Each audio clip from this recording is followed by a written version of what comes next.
हे hello welcome future engineers. तो welcome back guys. तो फिर से स्वागत है आपका इस नई वीडियो में, नए लेक्चर में। ओके, तो यार आज बात करने वाले एक बहुत इंपॉर्टेंट टॉपिक की, हम बहुत इंपॉर्टेंट यूनिट की, दैट इज करंट इलेक्ट्रिसिटी। और आपको बताया उससे क्वेश्चंस डेफिनेटली आपके एग्जाम में आते हैं। और बॉस अगर आप अच्छे से इसके कॉन्सेप्ट सीख के जाएंगे, इस बढ़िया से इसका रिविजन करके जाएंगे, प्रैक्टिस अच्छे से करके जाएंगे, तो बहुत कम चांस होने वाले हैं कि आप इसके क्वेश्चंस गलत करके आओगे। क्योंकि डेफिनेटली बहुत बढ़िया वाले इस पे क्वेश्चंस पूछे जाते हैं, बहुत टफ नहीं होते, मॉडरेट लेवल के क्वेश्चंस होते हैं अगर मेंस की हम बात करेंगे। ठीक है, सो लेट्स सी, हमने मान लिया कि यार हमारे पास एक कंडक्टिंग वायर है। ओके, तो आप पहले इसकी मैकेनिज्म देखो कि क्या है, मैकेनिज्म क्या है ना। सबसे पहले इसके मैकेनिज्म पे ध्यान दे लेते हैं।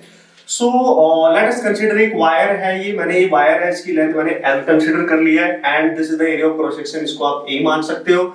ठीक है, अभी आपको पता है जो कंडक्टर होता है, कंडक्टर की क्या खास प्रॉपर्टीज हैं, ये आपको बहुत क्लियरली आई थिंक पता है। ओके, इसके अंदर यार इलेक्ट्रॉन्स होंगे जो रैंडमली मोशन में होंगे, मतलब रैंडमली वो मूव कर रहे होंगे। कोई इधर जा रहा है, कोई इधर जा रहा है, रैंडमली, मतलब उनमें जो मोशन होती है वो हो रही होती है, हम सबको पता है, क्योंकि यहाँ पे कोई प्रॉपर फील्ड नहीं है उनको एक पर्टिकुलर डायरेक्शन में लेके जाने के लिए। ओके, बट अगर हम इसके एंड के अक्रॉस कोई एक्सटर्नल फील्ड अप्लाई कर दे, ओके, अगर हम यहाँ कोई एक्सटर्नल फील्ड अप्लाई कर दी, पॉजिटिव और ये नेगेटिव बैटरी है आपके पास, तो इसके सारे जो नेगेटिव चार्ज पार्टिकल, जो इलेक्ट्रॉन्स है, आपको बताया ये पॉजिटिव, सारे इस एंड की तरफ अट्रैक्ट होने लगेंगे and they are drifted to move in a particular direction. मतलब सबके सब एक पर्टिकुलर डायरेक्शन में जाने के लिए तैयार हो जाएंगे। एक्चुअली उनकी मजबूरी है ना, उनकी मजबूरी है, क्योंकि आपने फोर्स अप्लाई कर दिया है, आपने बैटरी यहाँ पे अप्लाई कर दिया, तो जो फील्ड है प्लस से माइनस, फील्ड आपने इधर को अप्लाई किया, जिसको आप बोलोगे इलेक्ट्रिक फील्ड, आपने इधर को अप्लाई कर दिया, उसकी वजह से चूंकि नेगेटिव चार्ज पार्टिकल है, आप सबको पता है मैकेनिक्स इसकी क्या होने वाली है, इलेक्ट्रिक फील्ड जिस डायरेक्शन में होता है उसके अपोजिट इस पे इलेक्ट्रोस्टैटिक फोर्स यहाँ पे एक्ट करना स्टार्ट करेगा।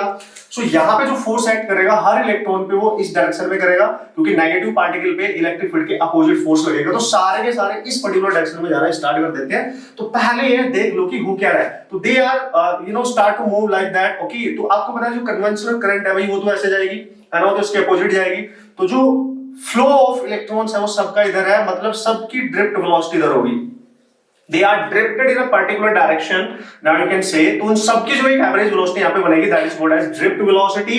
बहुत पूछी जाती है, बस उन्हीं चीजों की मैं यहाँ पे बात करने वाला हूँ। फिर आपने ऐसे अप्लाई किया तो करंट इधर अपोजिट टू दिस आपको नजर आएगी निकलती हुई। ओके, मोस्ट इंपॉर्टेंट पॉइंट है दोस्तों, इसके अक्रॉस आपने पोटेंशियल अप्लाई किया है, एरिया और जिस मटेरियल का भी ये बना हुआ है उसकी लेट्स की रेजिस्टिविटी रो है ना, रेजिस्टिविटी रो है, और मैं मान लेता हूं कंडक्टिविटी सिग्मा है। कंडक्टिविटी को मैंने सिग्मा बोल दिया, रेजिस्टिविटी मैंने रो ले लिया, ऐसे आप समझिए। ओके, तो इतनी चीजें हमें एटलीस्ट पता है। अब ध्यान से समझना, इसकी जो मैकेनिक्स है, एक्चुअली जो सारे इलेक्ट्रॉन्स मूव कर रहे हैं, इनकी जो इलेक्ट्रिक करंट है, जो सबसे इंपॉर्टेंट एक्सप्रेशन है, उन्हीं पे मैं यहां जल्दी से फोकस करने वाला हूं, जिन पे डायरेक्ट क्वेश्चंस पूछे गए। ओके, जो करंट यहां से आप निकालोगे, इसको हम कंटिन्यूटी इक्वेशन भी बोलते हैं, जो करंट की होती है in terms of drift velocity, तो दैट इज NEAVD। भाई सबसे पहला expression you have to remember to solve the numerical problems, very very important. आगे इसमें जो भी कॉन्सेप्ट मैं आपको सिखाने वाला हूं दोस्तों, वो एकदम बेहतरीन होने वाले हैं, जो आप चाहते हो, जिसकी ख्वाहिश रखते हो कि किसी वीडियो में मेरे को ऐसे कॉन्सेप्ट मिल जाए एक ही जगह पे, जिससे मैं अपने सारे कॉन्सेप्ट क्लियर कर सकूं, आपको मिलने वाले, बस आप वेट एंड वॉच, आप देखते रहो बढ़िया तरीके से। ओके, तो यार सबसे पहले क्वेश्चन इसमें देखो, ये करंट है जो इसमें फ्लो कर रही है, इलेक्ट्रॉन्स की जो करंट है, और ये है electrons density, number of electrons जो पर यूनिट वॉल्यूम एग्जिस्ट करेंगे, यानी you can right free electrons density, है ना, इसको आप बोलोगे फ्री इलेक्ट्रॉन्स डेंसिटी, एंड ई आपको पता ऑब्वियसली चार्ज ऑफ इलेक्ट्रॉन, ए इसका क्रॉस सेक्शनल एरिया, और वीडी ये हो गया आपकी ड्रिफ्ट वेलोसिटी, ड्रिफ्ट वेलोसिटी। तो ये सारे एक्सप्रेशन मैं यहां लिखने वाला हूं। सो this is the relation between the electric current and the drift velocity. अगर इस पे डिपेंडेंट कोई न्यूमेरिकल आएगा, अपने आप क्वेश्चन को बढ़िया से पढ़ना पहले, और आप कर सकते हैं। मेंस में जो ऑनलाइन एग्जाम आपके चल रहे होते हैं, उनमें क्वेश्चंस आ चुके हैं, आप जाके करेंगे प्रैक्टिस बढ़िया से, डेफिनेटली आपसे क्वेश्चन हो जाएगा। दूसरा important relation you have to remember guys, यहीं से आप देख सकते हो, अगर इस करंट को मैं पर यूनिट एरिया निकालूं, so current per unit area ये बन जाती है एक नया टर्म यहाँ पे, इसको बोलते हैं हम करंट डेंसिटी। ओके, इसको बोलेंगे करंट डेंसिटी। आप ध्यान से समझे, करंट डेंसिटी जस्ट द जो करंट्स फ्लो कर रही हो किसी एरिया से, किसी पर्टिकुलर एरिया से कितनी करंट वहां से फ्लो कर रही है, यानी करंट पर यूनिट एरिया जो रेशियो निकल के आता है, इसी को नाम दिया गया करंट डेंसिटी एक वेक्टर होता है, ये आप ध्यान से समझे, मतलब इस एरिया से या यहीं पे कोई अगर आप एरिया क्रॉस करोगे, इससे कितने इलेक्ट्रॉन पास होंगे इस पर्टिकुलर एरिया से, उसको नाम दिया गया करंट डेंसिटी। और अगर मैं करंट को कांस्टेंट कर दूं तो J is inversely proportional to A, मतलब जहां पे एरिया ज्यादा होगा करंट डेंसिटी कम होगी, जहां पे एरिया कम होगा करंट डेंसिटी ज्यादा होगी। आप ऐसा समझो, सपोज करो इस तरीके का एक स्ट्रक्चर आपको दे दिया है, समथिंग लाइक दैट, और इलेक्ट्रॉन्स इधर से जा रहे हैं, तो जो इलेक्ट्रॉन्स यहां से निकलेगा फिर वो इससे बाहर निकलेगा। आप देख सकते हो इसका एरिया है A1, इसका एरिया है A2, A2 is greater than A1, तो यहां पे जो करंट डेंसिटी होगी, ऑब्वियसली इसके एरिया ज्यादा तो कम होगी, तो current density is less than this one, यानी करंट डेंसिटी को आप J से रिप्रेजेंट करते हो।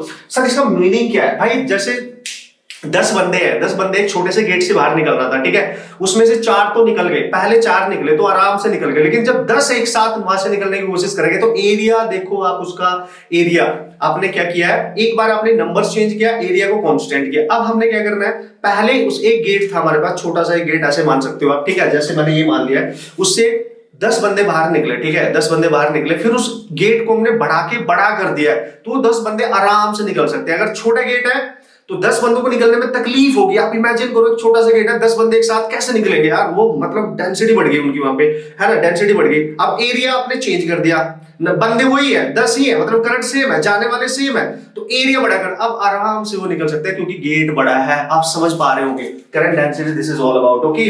तो ये आपने याद रखना है। तो उसका जो रिलेशन बनेगा, देखो current per unit area, current per unit area, तो क्या बनेगा, तो G can be written as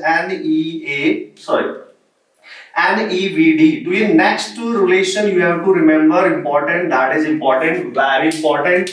so basically current density जो है, अगर वेक्टर में लिखोगे आप लिख सकते हो उसको वेक्टर में, लेकिन क्वेश्चंस करने के लिए तो मैग्नीट्यूड आपने निकालना है, तो this is in terms of drift velocity, second expression you have to remember guys, and इसकी प्रॉपर्टी भी याद रखनी। डायरेक्ट क्वेश्चंस आते हैं, मैं बता रहा हूं ना आपको। अच्छा सर और क्या हो सकता है, आप बढ़िया तरीके से पहले सारा कॉन्सेप्ट इसका ध्यान से सीख लो। ये जो स्टैंडर्ड है, अगर मैं VD की वैल्यू यहां पुट करूंगा, ड्रिफ्ट वेलोसिटी की जो स्टैंडर्ड रिजल्ट आता है निकल के, इसको डिराइव करके वो आएगा दोस्तों, drift velocity all the electrons की जो एवरेज वेलोसिटी यहां से आएगी, that is E tau over m. You have to remember this, okay? You have to remember this. Drift velocity होती है in terms of relaxation time, electric field, ये charge है, ये मास है इलेक्ट्रॉन का, ये इलेक्ट्रिक फील्ड जो आपने अप्लाई किया यहाँ पे, और ये रिलैक्सेशन टाइम है ना, ये आप समझते होंगे रिलैक्सेशन टाइम क्या होता है, ठीक है। ये इस पे डायरेक्ट क्वेश्चन जेईई में पूछा जाता है, डायरेक्ट। सो ये जितने भी फॉर्मूले सारे इंपॉर्टेंट है, इस पे भी आ चुका है, 2-3 बार आ चुका है, आप टेंशन नहीं है, बढ़िया से आप याद करके जाओ, फॉर्मूला डिपेंडेंट है, वो चाह रहा है कि आप फॉर्मूला याद करके जाओ यार, मतलब वो चाह रहा है कि आप फॉर्मूला याद करके जाओ, फॉर्मूला नहीं होगा वो क्वेश्चन आपका फ्री का चला गया, 4 मार्क्स फ्री के चले गए, तो इसलिए इस पे क्वेश्चंस आते हैं। अच्छा अगर वेक्टर फॉर्म में लिखूं तो मैं कैसे लिखूंगा, वेक्टर में होता है दोस्तों माइनस ई, ठीक है, टाउ बाय एम। तो देखो ये माइनस साइन बता रहा है कि ड्रिफ्ट वेलोसिटी इलेक्ट्रिक फील्ड के अपोजिट है, देखो सारे इलेक्ट्रॉन इधर जा रहे हैं, फील्ड इधर है, अपोजिट ही तो है, तो ये याद रखना, न्यूमेरिकल के लिए आप इसका मैग्नीट्यूड यूज कर सकते हो, ओके, इस तरीके से आप याद रख सकते हो। इसका जब मैं यहां यूज करूंगा, समझना, इसको यहां पे उठा के पुट करूंगा तो करंट डेंसिटी का एक नया एक्सप्रेशन जो इंपॉर्टेंट है आपके लिए, that is sigma E, standard definition, actually sigma E standard definition. तो सर ये क्या है, ये है इसकी इलेक्ट्रिकल कंडक्टिविटी, सिग्मा ये है कंडक्टिविटी, ओके, कंडक्टिविटी मैंने आपको बताया था, this is your electrical conductivity, electric field और करंट डेंसिटी का स्टैंडर्ड रिलेशन है। और कंडक्टिविटी आपको पता है 1 रेजिस्टिविटी होती है कि नहीं, तो आप इसको ऐसे भी तो लिख सकते हो, J equal to E over resistivity, आप इसको ऐसे भी लिख सकते हो, एक नया टर्म यहाँ पे आ गया है रेजिस्टिविटी, इंपॉर्टेंट, बहुत इंपॉर्टेंट, ये सारे एक्सप्रेशन आपको पता होने चाहिए। इतना रिवाइज करके अगर ढंग से आप जा रहे हो तो बहुत मजा आने वाला। पहला जो क्वेश्चन इस चैप्टर से पूछा जाता है बेसिक से, बेसिक मैकेनिज्म और इलेक्ट्रॉन से, आप डेफिनेटली कर सकते हैं क्योंकि फॉर्मूला डिपेंडेंट रहेगा ना यार। तो यार ये मैं स्टार लगा रहा हूं तो बहुत इंपॉर्टेंट है आपके लिए, आप बिल्कुल उसको ध्यान से रखें। अच्छा सर अब यहाँ पे एक नया टर्म यहाँ पे यूज हुआ है, कंडक्टिविटी और रेजिस्टिविटी पे भी न्यूमेरिकल जेईई में आ चुका है। मैं डायरेक्ट लिखूंगा, रेजिस्टिविटी जो आएगी निकल के आपके पास दोस्तों, that is m over m e square tau, आप निकाल सकते हो, डायरेक्ट न्यूमेरिकल आ चुका है। And this is your resistivity, mass of electron, electron density and charge of electron, relaxation time, okay. और आपको पता है रेजिस्टिविटी इनवर्स होती है भाई कंडक्टिविटी की थी, तो आप इसी रिलेशन को कंडक्टिविटी लिख सकते हैं, यानी l e square tau by what is that m, आप ऐसे भी लिख सकते हो, एक ही बात है। तो you have to remember any one relation तो important relation 1 2 3, come on guys 1 2 3, और ये छोटा सा रिलेशन तो आपको रिलेट करने वाला पता ही होना चाहिए। That's it. ओके, न्यूमेरिकल जिस पे आता है ये इंपॉर्टेंट मैं आपको बता रहा हूँ, जो मैं स्टार लगा रहा हूँ उनको आप बहुत ध्यान से देख के जाएंगे और आराम से देखते रहो भाई, क्वेश्चन हो जाएंगे। कॉन्सेप्ट समझ लो, बेसिक बहुत जरूरी होता है, ठीक है, रिवीजन करना। ओके ओके सर, और क्या हो सकता है? एक आपने नाम और सुना होगा जिसपे अभी करंटली जी में क्वेश्चन आया है 2020 में, मोबिलिटी। ओके, मोबिलिटी पे भी आपका क्वेश्चन पूछा जा चुका है, ठीक है दोस्तों। तो ये सारे टर्म्स वो चाह रहे हैं आप बढ़िया से रिवीजन करके जाओ और फॉर्मूला याद रखो, क्वेश्चन हो जाएगा। पहला क्वेश्चन, सर मोबिलिटी को हम डिनोट करते हैं म्यू से, and this mu is the ratio of direct velocity over the electric field. ये इन दोनों का रेशियो होता है, you have to remember this. Okay, you have to remember this. Direct velocity versus electric field का ratio mobility होती है, और यहाँ पे कंडक्टिविटी की बात करूं, current density over electric field conductivity होती है। ऐसे याद रखो, ठीक है, ऐसे याद रखो आप। फिलहाल ये टर्म्स आप याद रखें दोस्तों, ज्यादा एक्सप्लेनेशन की इसमें जरूरत है नहीं। अगर पूछेगा तो डायरेक्ट एक्सप्रेशन ही काम आने वाले हैं फिलहाल के लिए। क्रैश आप कर रहे हो, रिवीजन कर रहे हो, एक्सप्रेशन ही काम आने वाले, फॉर्मुलाइज काम आने वाले, इसमें वैल्यू पुट करके आप न्यूमेरिकल वहां पे फटाक से सॉल्व कर सके। ओके, तो यार ये कुछ बेसिक डेटा जो आपको बिल्कुल क्लियरली याद होना चाहिए। इस पे डिपेंडेंट एक क्वेश्चन में कोई करके आपको दिखा देता हूं, बाकी आप प्रैक्टिस करें क्योंकि फॉर्मूला बेस्ड होते हैं, टेंशन नहीं लेने का, वो टेंशन देने का, ठीक है। अब मैं बात करने वाला हूं एक क्वेश्चन की जो आपको बढ़िया से सॉल्व करना है। ओके, सो यार इसमें इलेक्ट्रॉन डेंसिटी दे रखी है इतनी, ठीक है, पर मीटर क्यूब। आपको पता है number of electrons per metre cube, sorry per unit volume होते हैं, सो पर मीटर क्यूब मतलब वॉल्यूम है, और उसका जो रिलैक्सेशन टाइम एवरेज वो दे रखा है आपको 25 फेम्टोसेकंड। ये ध्यान रखना बस, इसी की वजह से ये इंपॉर्टेंट है। फेम्टो, ओके, फेम्टो नाम तो सुना होगा, नहीं सुना होगा, देख लो। फेम्टो का मतलब होता है 10⁻⁻15, जैसे फर्मी मीटर होता है, फेम्टो सेकंड है। तो you have to take this relaxation time 25 into 10⁻⁻15। बस इतना ही बताने के लिए मैंने आपको ये क्वेश्चन यहाँ पे कराने की कोशिश मैं कर रहा हूँ, बाकी इसमें कोई लॉजिक नहीं है। फेम्टो दी है उसने यूनिट, एक नई यूनिट आपको सुनने को मिल रही है, हो सकता है आपने कहीं पढ़ी हो, बट काफी लोगों ने इसका नाम नहीं सुना होगा, तो that's why you have to remember. Fermi की तरह फेम्टो है जो यहाँ 10⁻15 में जाएगा, तो ये लेना है बस, अदरवाइज क्वेश्चन गलत हो जाएगा। मास ऑफ इलेक्ट्रॉन दे रखा है, तेरे से पूछेगा रेजिस्टिविटी। भाई रेजिस्टिविटी आपको पता है, मैंने लिखाया था clearly, m over n e square tau। You just put the value, you will get the final answer। सब कुछ गिवन है, e m गिवन है, n गिवन है, e आपको पता है 1.6 10⁻⁻19, और tau आपको गिवन है, tau ये रहा, बस इसको कन्वर्ट करना था, ये मैंने आपको बता दिया इतने सेकंड, यानी जो 1 फेम्टो होता है वो इतने सेकंड के इक्वल होता है ना। ये पुट कर दा लगभग 10⁻⁸ है ना, और इसका जो यूनिट होता है ओम इनवर्स, इसके आसपास आपका आंसर आएगा। You just check out the options, और इस तरीके से आप अपना कॉन्सेप्ट अप्लाई कर सकते हो। ये क्वेश्चन मैंने इसलिए दिया था जिससे आपको फॉर्मूला अप्लाई करना सिखा दूं और फेम्टो का मीनिंग बता दूं। ओके दोस्तों, जल्दी से बात कर लेते हैं यार, one of the most important concept, और जिस पे डिपेंडेंट सारे क्वेश्चंस आप सॉल्व कर सकते हो। जल्दी से बात करते हैं यार ओम्स लॉ से रिलेटेड बहुत सारे कॉन्सेप्ट की जो भी उससे रिलेट करते हैं, है ना, क्योंकि सारे इंपॉर्टेंट कॉन्सेप्ट तो हमारे आने वाले हैं। रेजिस्टेंस से regarding series, parallel, combination and KCL and KVL, ये इंपॉर्टेंट कांसेप्ट अगर आपको आ गए, आपके फंडामेंटल कांसेप्ट क्लियर हो गए, ऑब्वियसली होंगे भी, बस जल्दी से रिवीजन कर लेते हैं और किस किस टाइप से आप उसके क्वेश्चन सॉल्व कर सकते हो। ओके, तो बात कर लेते हैं जल्दी से यार ओम्स लॉ की, ठीक है।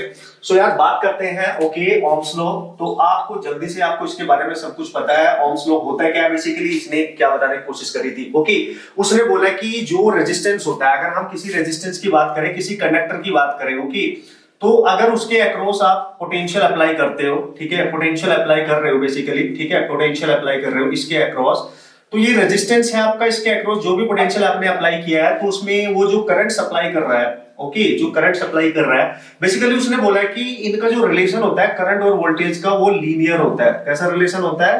लीनियर वेरिएशन यहाँ पे देखने को मिलता है। It means that Ohm's law में ये बताया गया कि वहां पे जो वेरिएशन हो रहा है, जो करंट रेजिस्टेंस में जा रही है, उसमें जो पोटेंशियल ड्रॉप हो रहा है बेसिकली, तो वो लीनियरली वेरिंग होता है। That's why we can write कि अगर I is directly proportional to V है, मतलब जैसे जैसे वोल्टेज बढ़ेगा उसमें करंट भी उसी रेशियो में बढ़ती है, लीनियरली बढ़ती है। तो इस कंडीशन में इनका जो रेजिस्टेंस है वो कंडक्टर का वो कांस्टेंट रहना चाहिए। बहुत इंपॉर्टेंट, और यहाँ से कुछ पॉइंट्स आपको सीखने को मिलेंगे और बढ़िया तरीके से आप सोचेंगे, समझेंगे। तो एक नया टर्म यहाँ पे आपको दिखाई दे रहा है, दैट इज द रेजिस्टेंस। और रेजिस्टेंस टोटली डिपेंड कर रहा है वो जो कंडक्टर आपने जिसका रेजिस्टेंस है, जो यहाँ पे किया है, समथिंग लाइक दैट। आप ऐसे मान सकते हो कि एक वायर था आपके पास, ठीक है, और ये वायर है जिसका क्रॉस सेक्शनल एरिया ए है, जिसकी लेंथ एल है, और इसके अक्रॉस आपने कोई बैटरी अप्लाई की है V वोल्ट की। ऐसे आप समझ सकते हो, इसको आपने वायर के रेजिस्टेंस के टर्म्स में यहाँ पे कनेक्ट कर लिया है। ठीक है, तो यार ऐसे बात करेगा।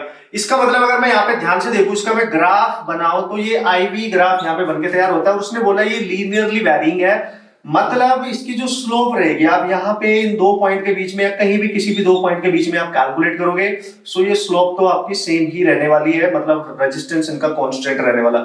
यहाँ पे निकालो, यहाँ पे निकालो, कहीं भी आप निकालो। ठीक है, सो यहाँ से जो स्लोप आप निकालोगे, लेट्स से मैं इसकी स्लोप अगर निकालू थीटा मान के, इसको एक पॉइंट मैंने यहाँ पे लिया, एक पॉइंट मैंने यहाँ पे लिया, तो अगर मैं इसको यहाँ पे ज्वाइन करूंगा, यहाँ पे ज्वाइन करूंगा, स्मॉल पोटेंशियल ड्रॉप अगर मैं यहाँ पे चेंज ले लूं, है ना, और वैसे ही बिल्कुल इधर ले लूं, आप चेक कर सकते हो, that is your delta I. So यहाँ से स्लोप निकाल लो आप इसकी, दैट इज tan थीटा, और tan थीटा आएगी आपकी perpendicular over the base, and that is del I over del V। So this is, you can write this, okay. तो अकॉर्डिंग टू दिस जो V है और I है, ohms law के according आपने पढ़ा है, V इक्वल टू होता है IR, that is the potential drop across the two ends of the resistance, so that will give us the IR, okay, the product of current and the resistance. This is how you can write. So यार अगर मैं यहां से निकालूं I by V तो 1 by R बनेगा, okay, I by V तो 1 by R बनेगा, तो उसको मैं लिख सकता हूं 1 by R। तो अकॉर्डिंग टू दिस, अगर करंट है y एक्सिस पे और वोल्टेज है x एक्सिस पे, तो आप इसको रिलेट कर सकते हो, R is inversely proportional to slope of IV graph. याद रखना, IV ग्राफ, I है y एक्सिस पे, ये है x एक्सिस पे, ऐसे याद रखना। ठीक है, तो यार ऐसे रखना, स्लोप इंक्रीज करेगी जिस ग्राफ की, तो रेजिस्टेंस ऑब्वियसली उसका कम होता जाएगा। ठीक है, इस तरीके से आप समझो, अलग अलग के लिए, अलग अलग के लिए, बट एक ही पे जो रेजिस्टेंस है उसका वो तो सेम ही रहने वाला, कांस्टेंट रहना, क्योंकि लीनियर वेरिएशन है। अगर आपने इसको लिखा कुछ ऐसे, V is directly proportional to I, तो यहां से क्या बना, मतलब I is equal to V by R, आप ऐसे लिखेंगे। यहां क्या लिखेंगे, डायरेक्ट I। अगर आपने y एक्सिस पे रखा होगा V को और x एक्सिस पे रखा होगा, ग्राफ तो लीनियर ही है। जब यहां से आप इसकी स्लोप निकालेंगे दोस्तों, तो स्लोप डायरेक्ट यहां से क्या आने वाली है, आप चेक कर सकते हो, परपेंडिकुलर V है, V by I, मतलब डायरेक्ट R मिलेगा।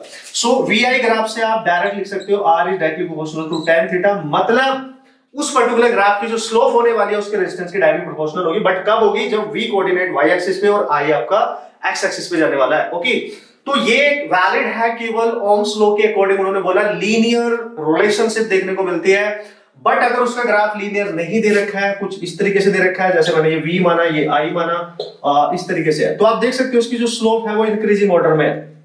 ठीक है, इसकी जो स्लोप है वो इंक्रीजिंग ऑर्डर में, अगर स्लोप इसकी इंक्रीज कर रही है तो उसका रेजिस्टेंस भी चेंज होने लगेगा, कांस्टेंट नहीं रहेगा, वो बढ़ने लगेगा। यहाँ V लिखा है या I लिखा है, अगर यहाँ मैं I और लिख दूं या V, तो स्लोप बढ़ेगी तो रेजिस्टेंस घटने लगेगा, मतलब रेजिस्टेंस यहाँ वेरिएबल है, रेजिस्टेंस यहाँ चेंज हो रहा है, रेजिस्टेंस यहाँ चेंज हो रहा है, मतलब ऐसा भी ग्राफ हो सकता है या फिर कुछ ऐसे भी ग्राफ हो सकता है। ठीक है, ऐसे भी हो सकता है, तो ये वेरिएबल है, and this type of variations resistance constant नहीं है, इनको नाम दिया गया दोस्तों नॉन ओहमिक।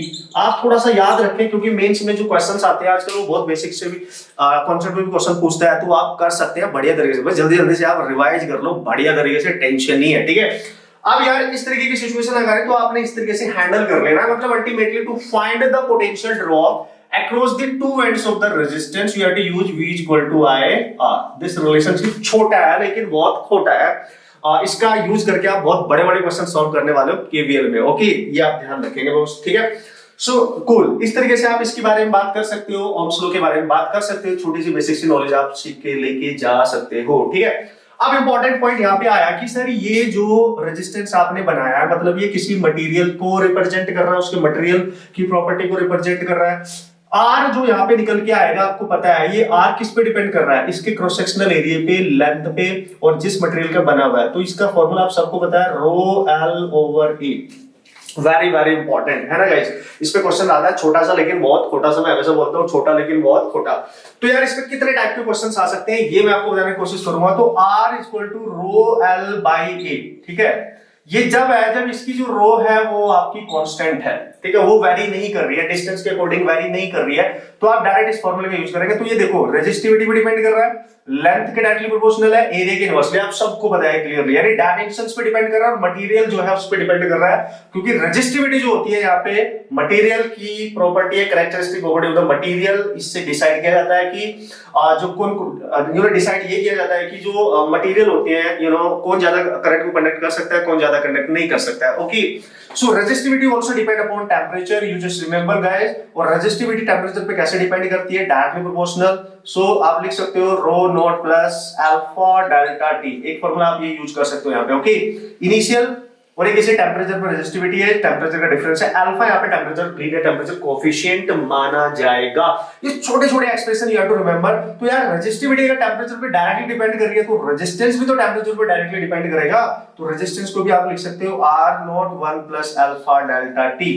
इस तरीके से आप थोड़ी सी ये याद है इसमें अपनी स्ट्रॉन्ग करके जा सकते हो, थोड़े से ये चीजें याद रख के जा सकते हो, डायरेक्ट क्वेश्चंस पूछे जाने के चांस बनते हैं। ओके, ये आपको याद रखना चाहिए। अच्छा, मोस्ट इंपॉर्टेंट, रेजिस्टिविटी मैंने बोला जब ये डिस्टेंस के अकॉर्डिंग वेरी ना करे। मटेरियल में जो रेजिस्टिविटी डाली गई है वो रेजिस्टिविटी वेरी नहीं कर रही है, एक जैसी है, यूनिफॉर्म है। लेकिन अगर वो वेरिएबल है, very very important concept for JEE mains, very very important है ना। अगर आपकी रेजिस्टिविटी यहाँ वेरिंग है, ध्यान से समझना boss, very important concept. Okay, resistivity अगर आपको दे दी यहाँ पे, you know resistivity is the function of distance, distance के अकॉर्डिंग वो वेरी कर रही है। How you will calculate the resistance of that you know material जो भी वहां पे गिवन होगा। लेट्स सी, मैं एक यहाँ पे रॉड ले लेता हूं इस तरीके से जिसकी लेंथ L है और ये इसका एंड A है, ये एंड B है। सपोज करो एंड A से इसकी resistivity as a function of X change हो रही है।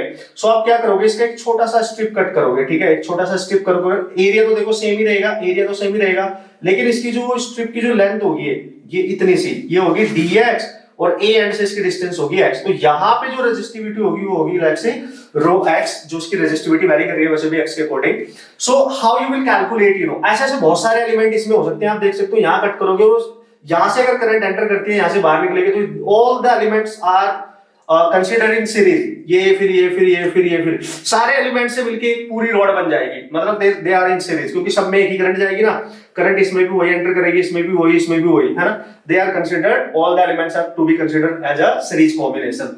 तो सर रेजिस्टेंस कैसे निकालूं, है ना, रेजिस्टेंस कैसे निकालूं इस मटेरियल का इस टाइप। जब रेजिस्टिविटी आपकी वेरिएबल होगी तो भाई क्या करना है, देखो ये रहा, देखो रेजिस्टेंस का फॉर्मूला। तो लेट्स सी इसका स्मॉल रेजिस्टेंस है dr, तो what you have to write down, rho x जो भी दे रखी है आपको इनटू l क्या है, लेंथ, उस पर्टिकुलर एलिमेंट की लेंथ जिसमें करंट यहां से देखो यहां एंटर करेगी तो कितनी है dx, तो ये dx का काम करेगा over area of cross section तो सेम ही रहेगा, ये आ गया भाई। और इंटीग्रेट कर देना यहां से लेके एंड ए से लेके जो भी आपको दे रखा हो, जैसे 0 से लेकर इसकी लेंथ l है तो you have to integrate both side, तो r आ जाएगा 0 से l rho x dx over area, value put कर देना, आपके आंसर बन जाएंगे। Very important concept guys, very important, इस पे जरूर प्रैक्टिस करके जाना। क्वेश्चंस बहुत देखे गए हैं कि जेईई में इस पे आजकल क्वेश्चंस पूछे जा रहे हैं, तो you have to remember and you have to practice. Okay यार, जल्दी से अब बात कर लेते हैं यहाँ की। यार अगर कॉम्बिनेशन हमें रेजिस्टेंस इक्विवेलेंट पूछा जाता है और रेडियल फ्लो हो रहा है, वहां पे करंट का रेडियल फ्लो हो रहा है, तो उस टाइप की प्रॉब्लम्स को आप कैसे हैंडल करोगे, जो हमने अभी कॉन्सेप्ट सीखा उसको अप्लाई कैसे करोगे। ओके, जल्दी से देख लेते हैं। लेट्स सी कि आपको यार यू नो दे रखे हैं दो कॉन्सेंट्रिक स्फीयर्स, एक स्फीयर ये है और एक स्फीयर ये है, ठीक है, ऐसे दे दिया। क्योंकि ये स्फेरिकल सेल है, कॉन्सेंट्रिकली इनको यू नो प्लेस किया गया है। सो ये पहले वाला है और ये दूसरे वाला है। इसकी जो रेडियस है लेट्स सी वो r1 है और बाहर वाले की जो रेडियस है उसको लेट्स सी वो r2 है। अब उसने बोला है, अगर वो आपसे बोले क्योंकि इनका जो बीच का स्पेस है ये तो खाली है ऑब्वियसली, तो इसमें कोई मटेरियल फिल कर दिया है, यू नो कोई मटेरियल फिल कर दिया है उसने, इस स्पेस में कोई मटेरियल फिल कर दिया, ध्यान से समझना बॉस, ठीक है, कोई मटेरियल फिल कर दिया जिसकी रेजिस्टिविटी कुछ दे रखी है रो, लेट्स सी। तो बताओ इसका फर्स्ट के और आउटर जो सेल है इन दोनों के अक्रॉस जो नेट रेजिस्टेंस होगा कितना होगा, you have to calculate that net resistance. So how you will you know approach to solve this problem. अभी मैंने बताया क्योंकि इसके बीच में ना मटेरियल फिल किया गया, आप देख सकते हो जिसकी डेंसिटी रो है, तो आप क्या करने वाले हो, इसका फॉर्मूला डायरेक्ट आप यूज करोगे dr equal to rho d, चूंकि यहाँ रेडियल फ्लो है तो dr ले लो डिस्टेंस ओवर उसका एरिया ले लो, है ना। अब रेजिस्टिविटी चूंकि वो डिपेंड करेगा क्वेश्चन में क्या दे रखी है, किस तरीके की दे रखी है, किसी का फंक्शन है डायरेक्ट रो दे रखी है, वो डिपेंड करेगा। अब हमने क्या करना है सर, हमने क्या करना है, क्योंकि यहां से लेके यहां तक पूरे में मटेरियल है, तो आप क्या करोगे, इसमें कोई एक डिस्टेंस r पर एक छोटी सी स्ट्रिप आप कट करोगे। This is the way to solve the type of problem. ये एक छोटी सी स्ट्रिप आप कट कर लेना, ये एक स्ट्रिप कट कर लेना जिसकी जो थिकनेस होगी, आई मीन जो विड्थ होगी ना इसकी, वो dr होगी, जिससे करंट क्रॉस करेगी, यहां से करंट एंटर करके इससे क्रॉस करेगी करंट, ठीक है। तो इतनी थिकनेस में को जाएगी, यानी करंट की फ्लो करने की डायरेक्शन ये है ना, dr की डायरेक्शन है उसकी जो फ्लो करने की है। तो आपको पता है इसकी डिस्टेंस आपने क्या मानी है r, तो इसकी ये छोटा सा एक स्फीयर बन गया, आप देख सकते हो छोटा सा एक स्फीयर बन गया, और अगर ये छोटा सा स्फीयर बन गया तो इसका एरिया क्या होगा 4 पाई आर स्क्वायर। बस इस चीज पे आप ध्यान दें, इस चीज पे आप ध्यान दें। ऐसी ऐसी इसमें बहुत सारी स्ट्रिप्स होंगे जो आप कट कर सकते हो जिनमें एक ही डायरेक्शन में करंट जा रही होगी, मतलब इस साइड से करंट इस साइड में जा रही होगी, ठीक है। अब आप ऐसे ध्यान रखेंगे। So you have to calculate the resistance between this point and this point. तो यहां से यहां तक रेजिस्टेंस अगर निकालना है, ठीक है, तो आपको इंटीग्रेट करने का पड़ेगा इसको, इनर टू आउटर रेडियस कितनी है r1 से r2, ठीक है। तो ये बन जाएगा r and this is r1 से r2 रो dr ओवर एरिया क्या लेंगे sir, this one 4 pi r square, क्योंकि एक स्फीयर वहां पे बन के आपके पास तैयार हो जाएगा जिसकी वेरिएबल डिस्टेंस है r, and you have to integrate this relation with respect to r। Rho को चेक कर लेना क्या दे रखा है, वैल्यू पुट कर देना, डायरेक्ट आंसर यहां पे आपका आ जाएगा, व्हाटएवर जो भी आंसर होगा। ये आप ध्यान रखना, रेडियल फ्लो कुछ इस तरीके से आपको देखने को मिलेगा। कभी कभी क्या होता है कि सिलिंड्रिकल शेप में भी दे देता है, जैसे एक छोटा सा सिलेंडर दिया उसने, ठीक है, फिर एक बड़े वाले के अंदर इसको रख दिया है, कुछ ऐसे भी दे सकता है बॉस, ठीक है। तो ये इनका जो स्पेस बचा है वो ये वाला है, ये वाला स्पेस बचा है, आप देख सकते हो ये वाला स्पेस आपका बचा है। तो इनका जो कॉमन सेंटर है वो ये है, तो इसकी रेडियस कुछ होगी और बाहर वाले की कुछ रेडियस दे रखी होगी, ठीक है। तो आप क्या करेंगे, बस यहीं से एक मेन स्ट्रिप कट करेंगे और उसको भी इस तरीके से आप सॉल्व कर सकते हैं। अगर क्वेश्चन आया तो आप डिस्कस कर सकते हैं, सेम फंडा आपने यूज करना है, बस लिमिट देख लेना क्या है और एरिया चेक कर लेना, दो चीजों पे ध्यान देना है। अच्छा सर हमें ध्यान किस चीज पे देना है, मोस्ट इंपोर्टेंट पॉइंट क्या होता है जहां हम गलती कर सकते हैं, लिमिट्स क्या है, कहां से कहां तक लेनी है उस पर ध्यान देना है। दूसरा एरिया क्या लेगा, वो डिपेंड करेगा ऑब्जेक्ट कौन सा दे रखा है, डिपेंड करेगा बॉडी कौन सी दे रखी है, तो उसकी अकॉर्डिंग आप एरिया सिलेक्ट करोगे। और दोस्तों याद रखना, लेंथ जो लेते हैं इसकी, जो विड्थ जो लेते हैं इसकी, वो लेंगे जिसके अलोंग करंट फ्लो कर रही है ना, वो लेंथ लेंगे जिसके अलोंग करंट फ्लो कर रही है। मैं जल्दी से एक छोटा सा कॉन्सेप्ट ये आपको क्लियर कर देता हूं कि आप चूज कैसे करोगे, डायरेक्ट जो क्वेश्चन आते हैं उनको सॉल्व कैसे करोगे। ओके सो यार इस तरीके से क्वेश्चन आएंगे तो बढ़िया से आप सॉल्व करके ना, बहुत ज्यादा क्वेश्चन इससे पूछे जाते हैं, आप ध्यान से देखो। आप लेट्स सी मैं एक कांस्टेंट वेरिएबल ना लेके कांस्टेंट एक यूनिफॉर्म स्ट्रक्चर यहां पे कंसीडर कर लूं। आपको बोला गया है कि एक वायर है, लेट्स सी मैंने बोला आपको बोला एक वायर है, ठीक है, ऐसे समझो आप, इसका एरिया ऑफ क्रॉस सेक्शन कितना है a, और ये इसकी लेंथ है, ठीक है जी, ये इसकी लेंथ है। उसने बोला करंट इधर से आ रही है और इधर से आउट होगी, समझ रहे आप, करंट इधर से इधर आउट होगी, ये भी इंपॉर्टेंट है आप लोगों के लिए। सो करंट यार यहां से एंटर कर रही है, यहां से आउट हो रही है, मैंने बोला हाँ यार ये तो है।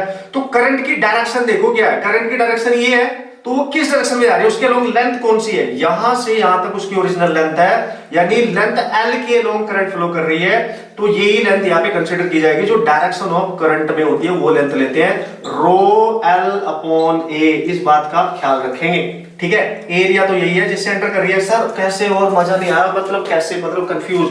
एक्चुअल रेजिस्टेंस के बारे में आपको क्या याद रखना चाहिए यार, ये डिपेंड करता है आपके रेजिस्टिविटी ऑब्वियसली, दूसरा टेम्परेचर पे, ओके, तीसरा उसकी लेंथ डायमेंशन जो है, और उसकी करंट की जो डायरेक्शन। हाँ मोस्ट इंपॉर्टेंट पॉइंट सबसे पहले बात कर लेता हूं मैं एरिया की, and most important point direction of I, यानी करंट फ्लो, करंट किस डायरेक्शन में फ्लो कर रही है, ये बहुत इंपॉर्टेंट होने वाला है। यहाँ पे रेजिस्टेंस डायरेक्शन किस करंट किस डायरेक्शन में फ्लो कर रही है, वो इंपॉर्टेंट किस लिए हो रहा है। देखो सपोज करो करंट आपकी यहां से एंटर कर रही है और इस वाली साइड से बाहर निकल रही है, तो करंट की जो डायरेक्शन फ्लो वो ए है, तो जिस एरिया से एंटर कर रही है एरिया तो वो लेना है, ठीक है भाई, और जिस डायरेक्शन में वो जा रही है लेंथ उसके अलोंग लेनी है। तो लेट्स सी ये जो लेंथ है दोस्तों यहाँ पे ये है L, ठीक है, ऐसे समझना, और इसकी ये वाली जो लेंथ है, ये वाले सामने वाली, ये कुछ मान लो B, और ये जो विड्थ ये वाली छोटी वाली ये कुछ मान लो A।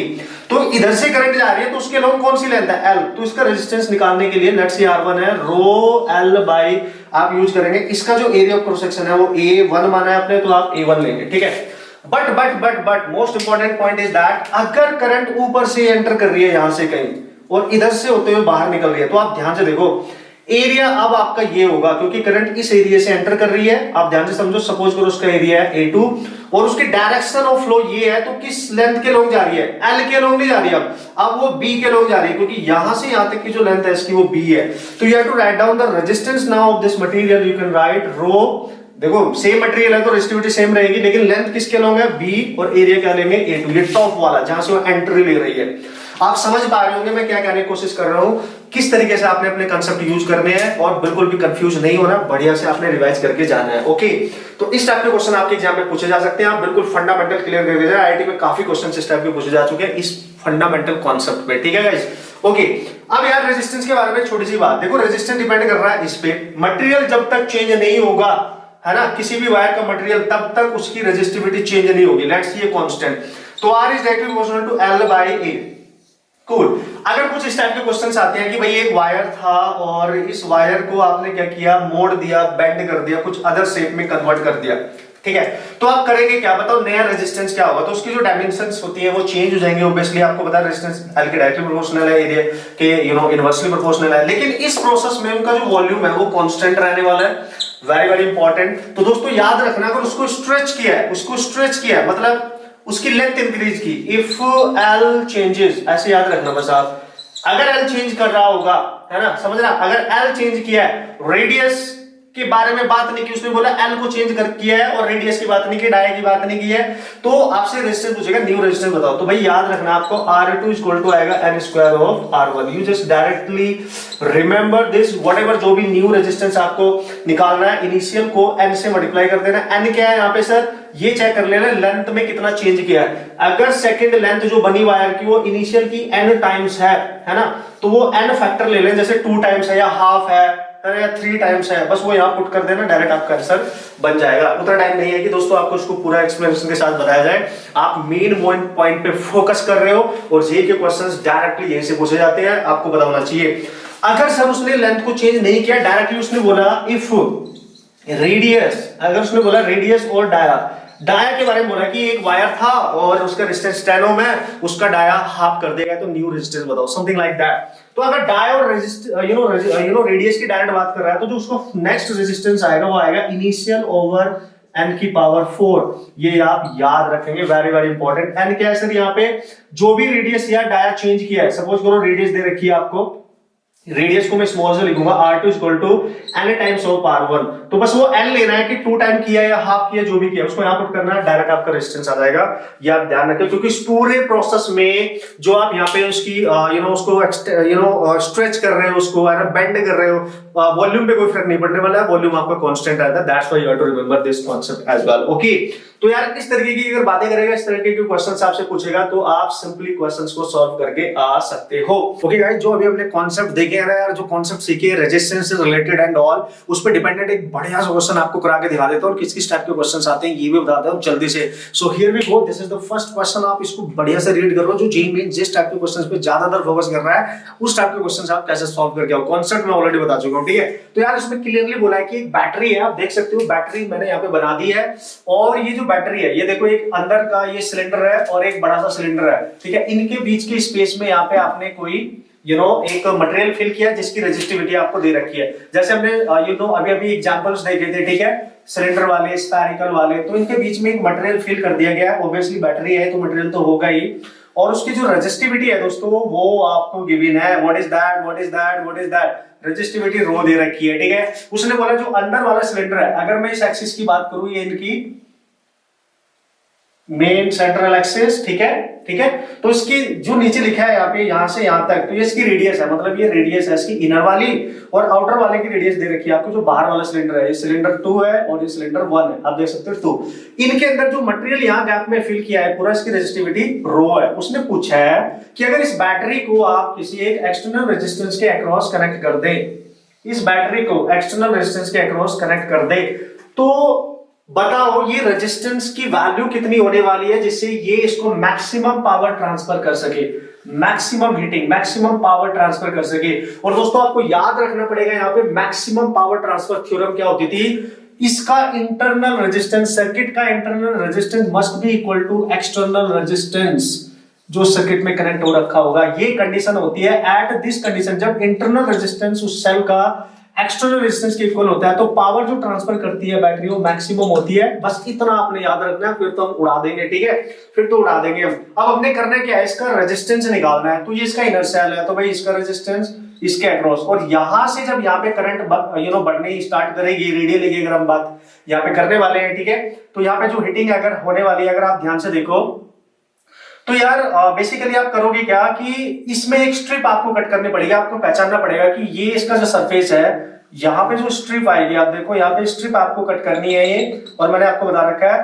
तो यहां से इसकी जो लेंथ होगी, यहाँ से यहाँ तक विड्थ जो होगी वो dr होगी, ठीक है। और अगर मैं इसकी लेंथ देखूं, लेंथ तो ये एल ही रहेगी, एरिया आपको क्रॉस सेक्शनल इसका निकालना पड़ेगा, ठीक है।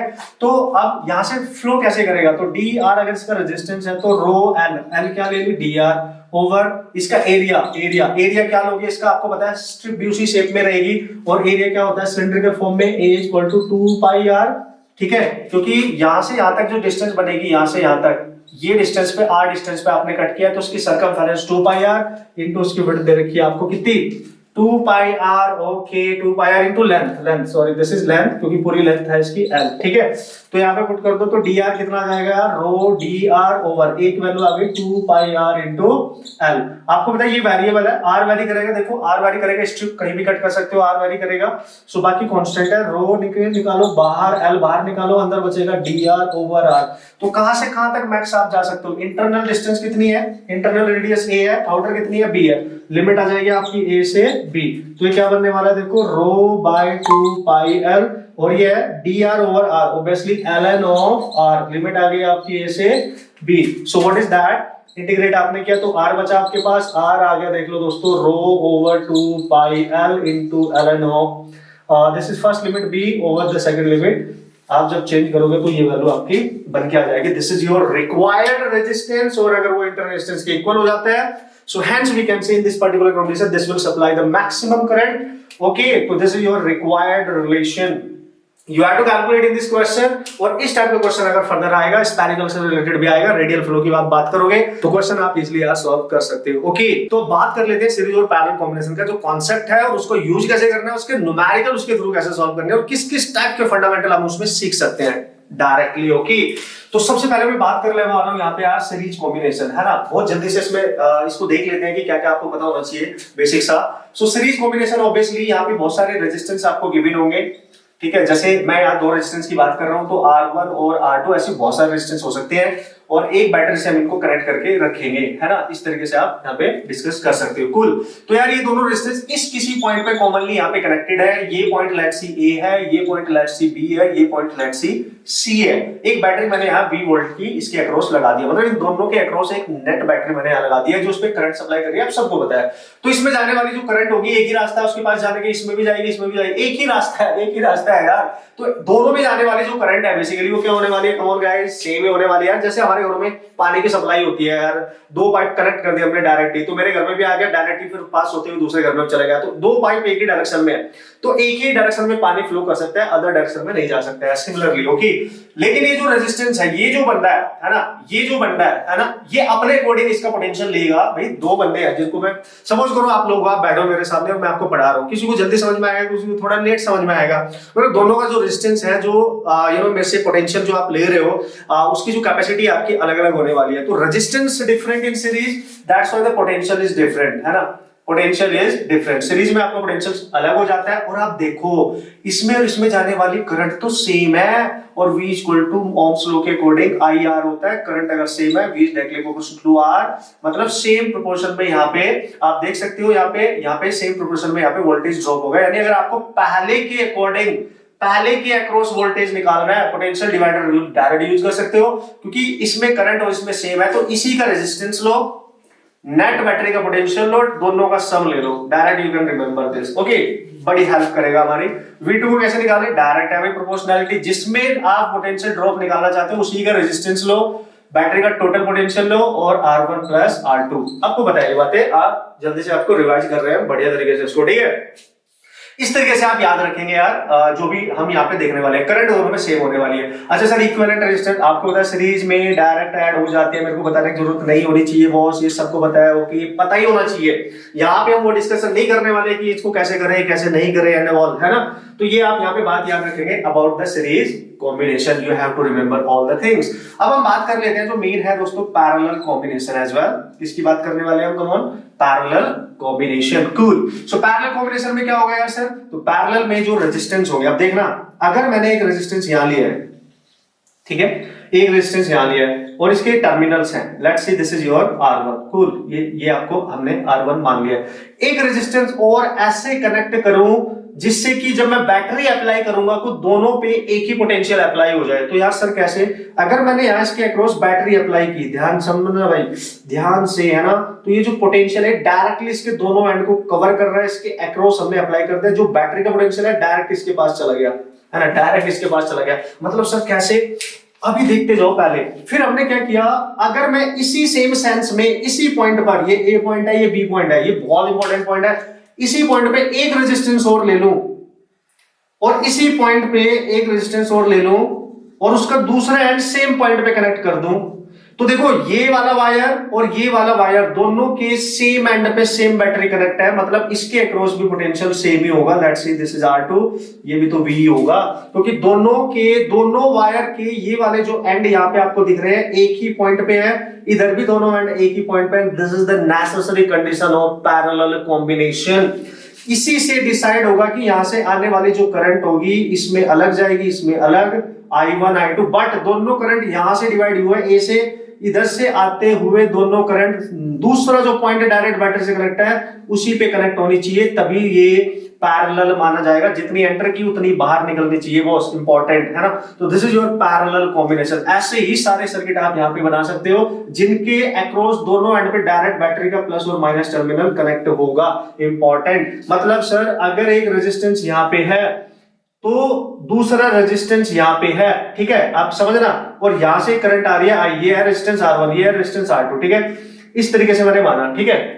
अब क्या हुआ कि मैंने इसको इस तरीके से कनेक्ट किया, ठीक है, मैंने इसको इस तरीके से कनेक्ट किया कि ये वाले जो एंड है इसके, ये वाला एंड और ये इधर वाला, क्योंकि ये तो एक ही पॉइंट पे है, तो ये पैरेलल, देखो करंट तो डिवाइड हो गई यहां से I1 I2, तो हम गलती क्या करते हैं कि यार सर करंट अलग अलग जा रही है, ये दोनों पैरेलल में होंगे। भाई ये भी देख लेना, इनके दोनों एंड इस साइड में भी पैरेलल होने चाहिए, मतलब एक ही पॉइंट पे होने चाहिए, एक ही पॉइंट पे होने चाहिए, तभी पैरेलल माना जाएगा। कम ऑन गाइस, तभी पैरेलल माना जाएगा। इंपॉर्टेंट रिलेशन, इंपॉर्टेंट कांसेप्ट है ना। पैरेलल को डायरेक्टली नहीं लेना, आपको ध्यान से समझ भी लेना है उसको, ठीक है सर। मतलब कैसे, मतलब क्या, अगर मैं इनके बीच में कोई एक अलग, देखो ना, अगर मैं ऐसे कर दूं, इधर रेजिस्टेंस मैंने सपोज करो अलग लिया, है ना, इस तरीके से आप समझो, इधर का जो रेजिस्टेंस है अलग लिया और इधर का रेजिस्टेंस मैंने अलग लिया और इनके बीच में एक नया रेजिस्टेंस यहाँ पे कनेक्ट कर दिया, आप ऐसे समझेंगे, और फिर यहाँ से एक ब्रांच आगे निकाल दी है जिसमें कुछ और हो सकता है। तो यहां से करंट आ रही है, ये है R1, ये है R2, यहां से गई I1 और इधर से गई I2, आप समझो।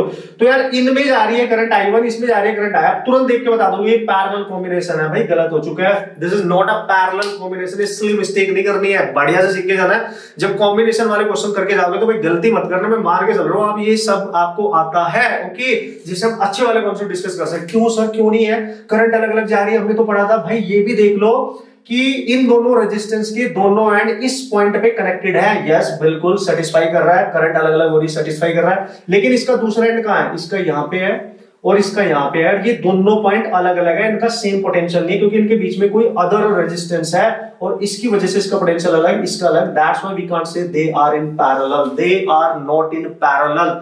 Very very important point, okay, very very important point, समझ पा रहे होंगे आप, ओके। सो यार अब क्या करेंगे सर, तो पोटेंशियल तो सब क्या करो सेम हो गया है, अब करंट अलग अलग जा रही है, बिल्कुल, इसमें जाने वाली करंट अलग, इसमें जाने वाली, जबकि इसका पोटेंशियल भी V और इसका पोटेंशियल भी, नेट करंट है I जो कहीं से आएगी, आपने बैटरी लगा रखी होगी V वोल्ट की।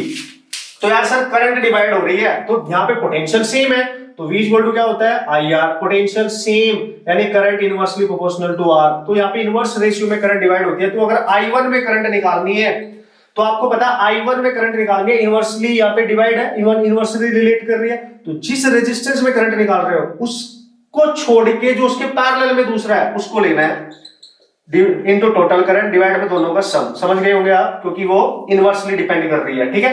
तो I2 क्या कैसे करेंगे सर, इसमें करंट निकालनी है तो इसको छोड़ के जो उसके साथ पैरेलल में R1 लेना है, into total current divide by R1 plus R2। ये बात जरूरी है, ये बात आपके दिमाग में एंटर करनी जरूरी है। पढ़ा हमने अच्छे से है बढ़िया से, लेकिन कहीं ना कहीं गलती करते हैं हम सीरीज पैरेलल को पहचानने के लिए। ये बहुत इंपॉर्टेंट है जो आपने इनके बारे में थोड़ी सी बातें दोस्तों याद रख लेनी है।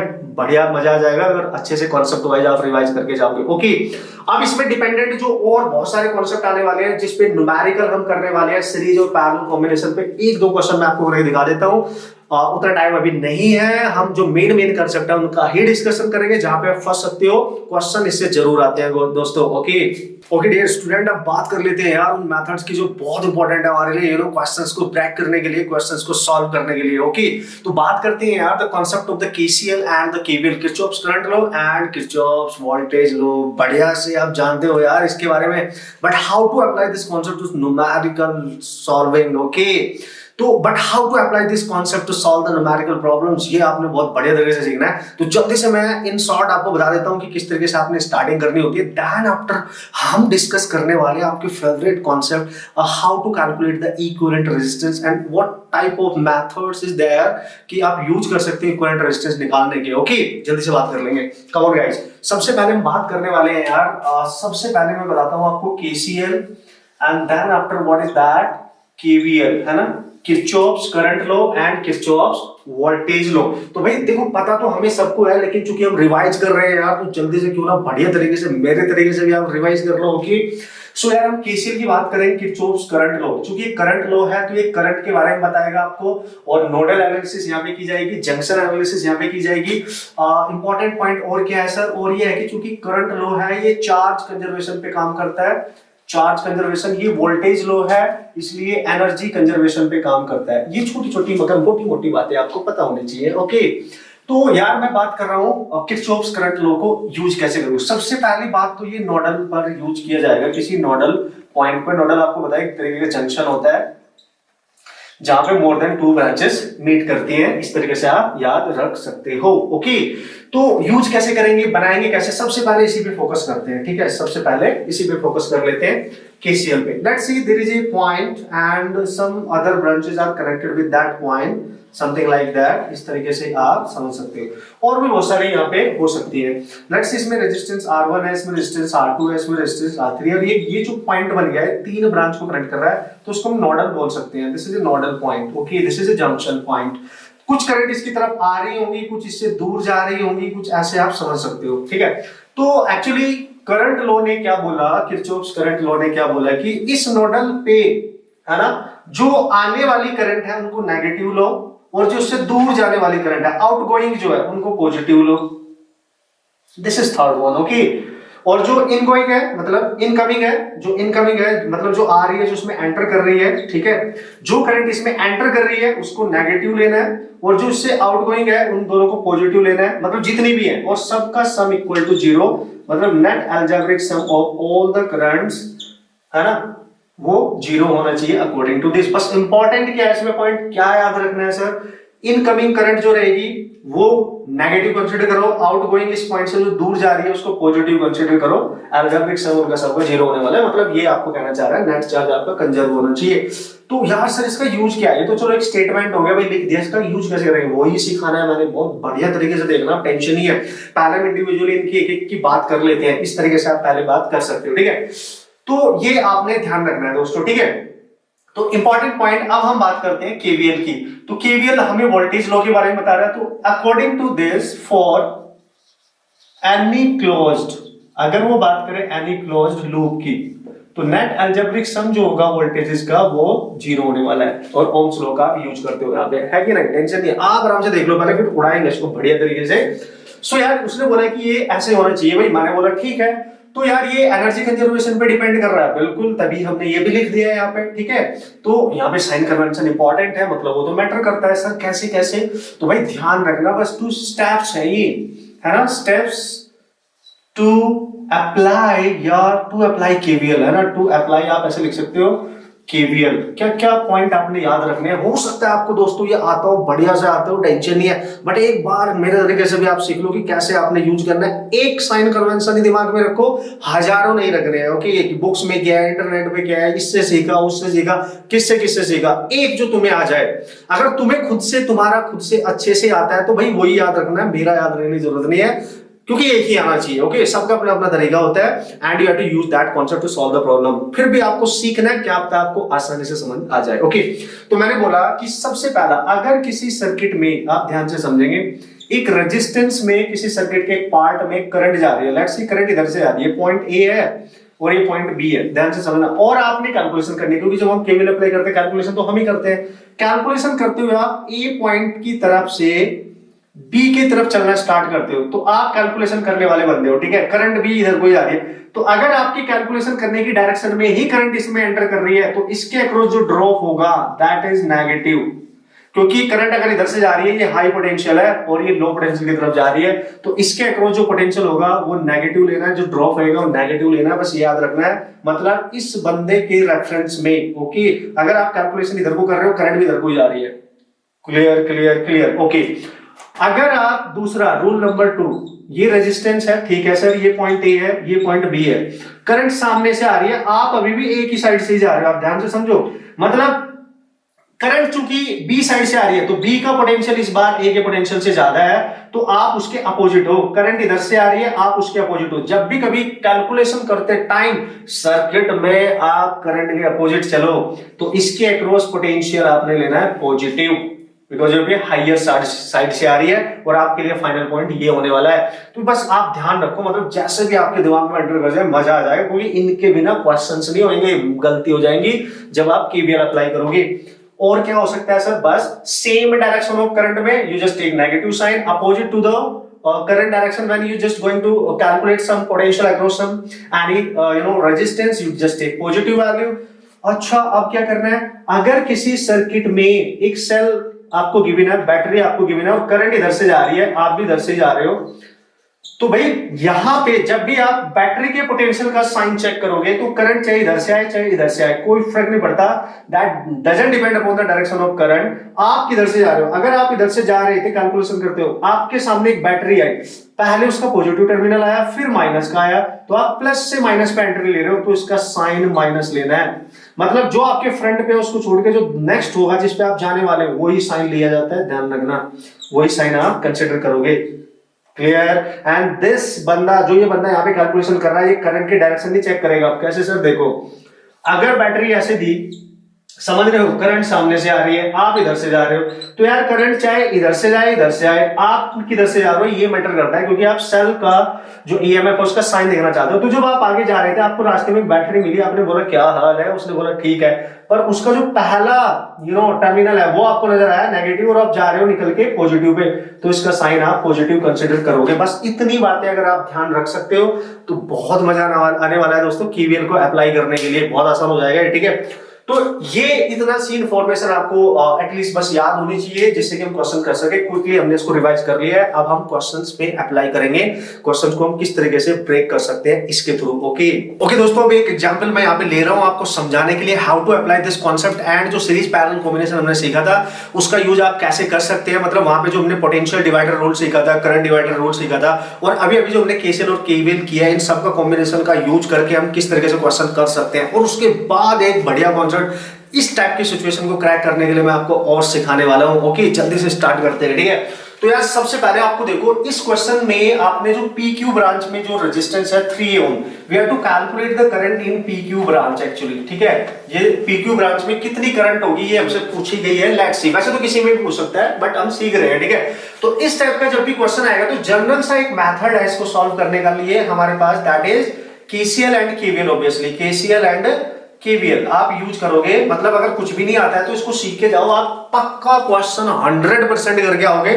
थोड़ा सा टाइम जरूर ज्यादा लग सकता है अदर मेथड के कंपैरेटिवली, अगर अदर मेथड इसको इजीली सॉल्व कर सकते हैं तो टाइम ही तो लगेगा, बट सॉल्व कर लोगे, बट टाइम ही तो बिग फैक्टर है बॉस, ठीक है। तो हर मेथड, मतलब एटलीस्ट 2 मेथड मैं आपको यहाँ पे बताने वाला हूँ। वैसे तो उसको 4-5 मेथड से सॉल्व किया जा सकता है, पर 2 मेथड जो बहुत जरूरी है हमारे लिए, और उसके अलावा एक लास्ट में बताऊंगा जो मोस्ट इंपॉर्टेंट है, उससे तो हम इसको फटाक से उड़ा देंगे। यानी 3 मेथड में आपको बहुत ही इंपॉर्टेंट लेवल पे बताने वाला हूं, जिनका एप्लीकेशन करना आपको डेफिनेटली आना चाहिए।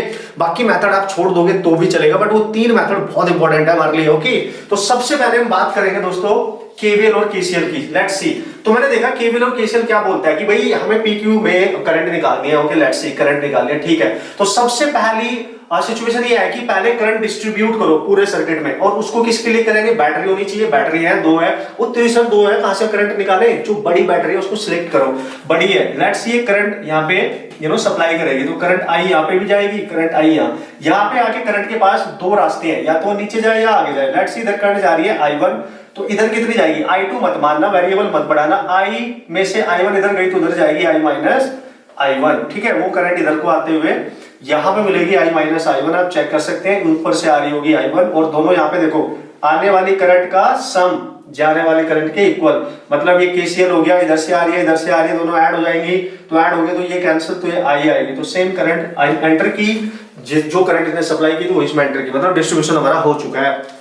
अब क्या करेंगे सर, केवीएल बोलते हैं कि क्लोज्ड लूप में इसको अप्लाई करना है। सो आप देख सकते हो उस पूरे सर्किट में आपको 2 विंडो नजर आ रही है, फर्स्ट विंडो और सेकंड विंडो, तो यहाँ पे यही आपने यूज करना है, यू जस्ट इसका नाम भी दे सकते हो आप, जैसे P है, ये Q है, तो उसको A पॉइंट मान लो, यहाँ पे B पॉइंट मान लो, तो एक ये लूप आपको नजर आ होगा, एक विंडो, और एक विंडो ये नजर आ रही होगी आपको, इसको मान लो C और इस पॉइंट को मान लो D, समथिंग लाइक दैट, ऐसे आप समझ सकते हो। अब आप क्या करोगे, ये फर्स्ट विंडो है आपकी, फर्स्ट लूप जिसको बोल सकते हो, इसमें अप्लाई करो केवीएल।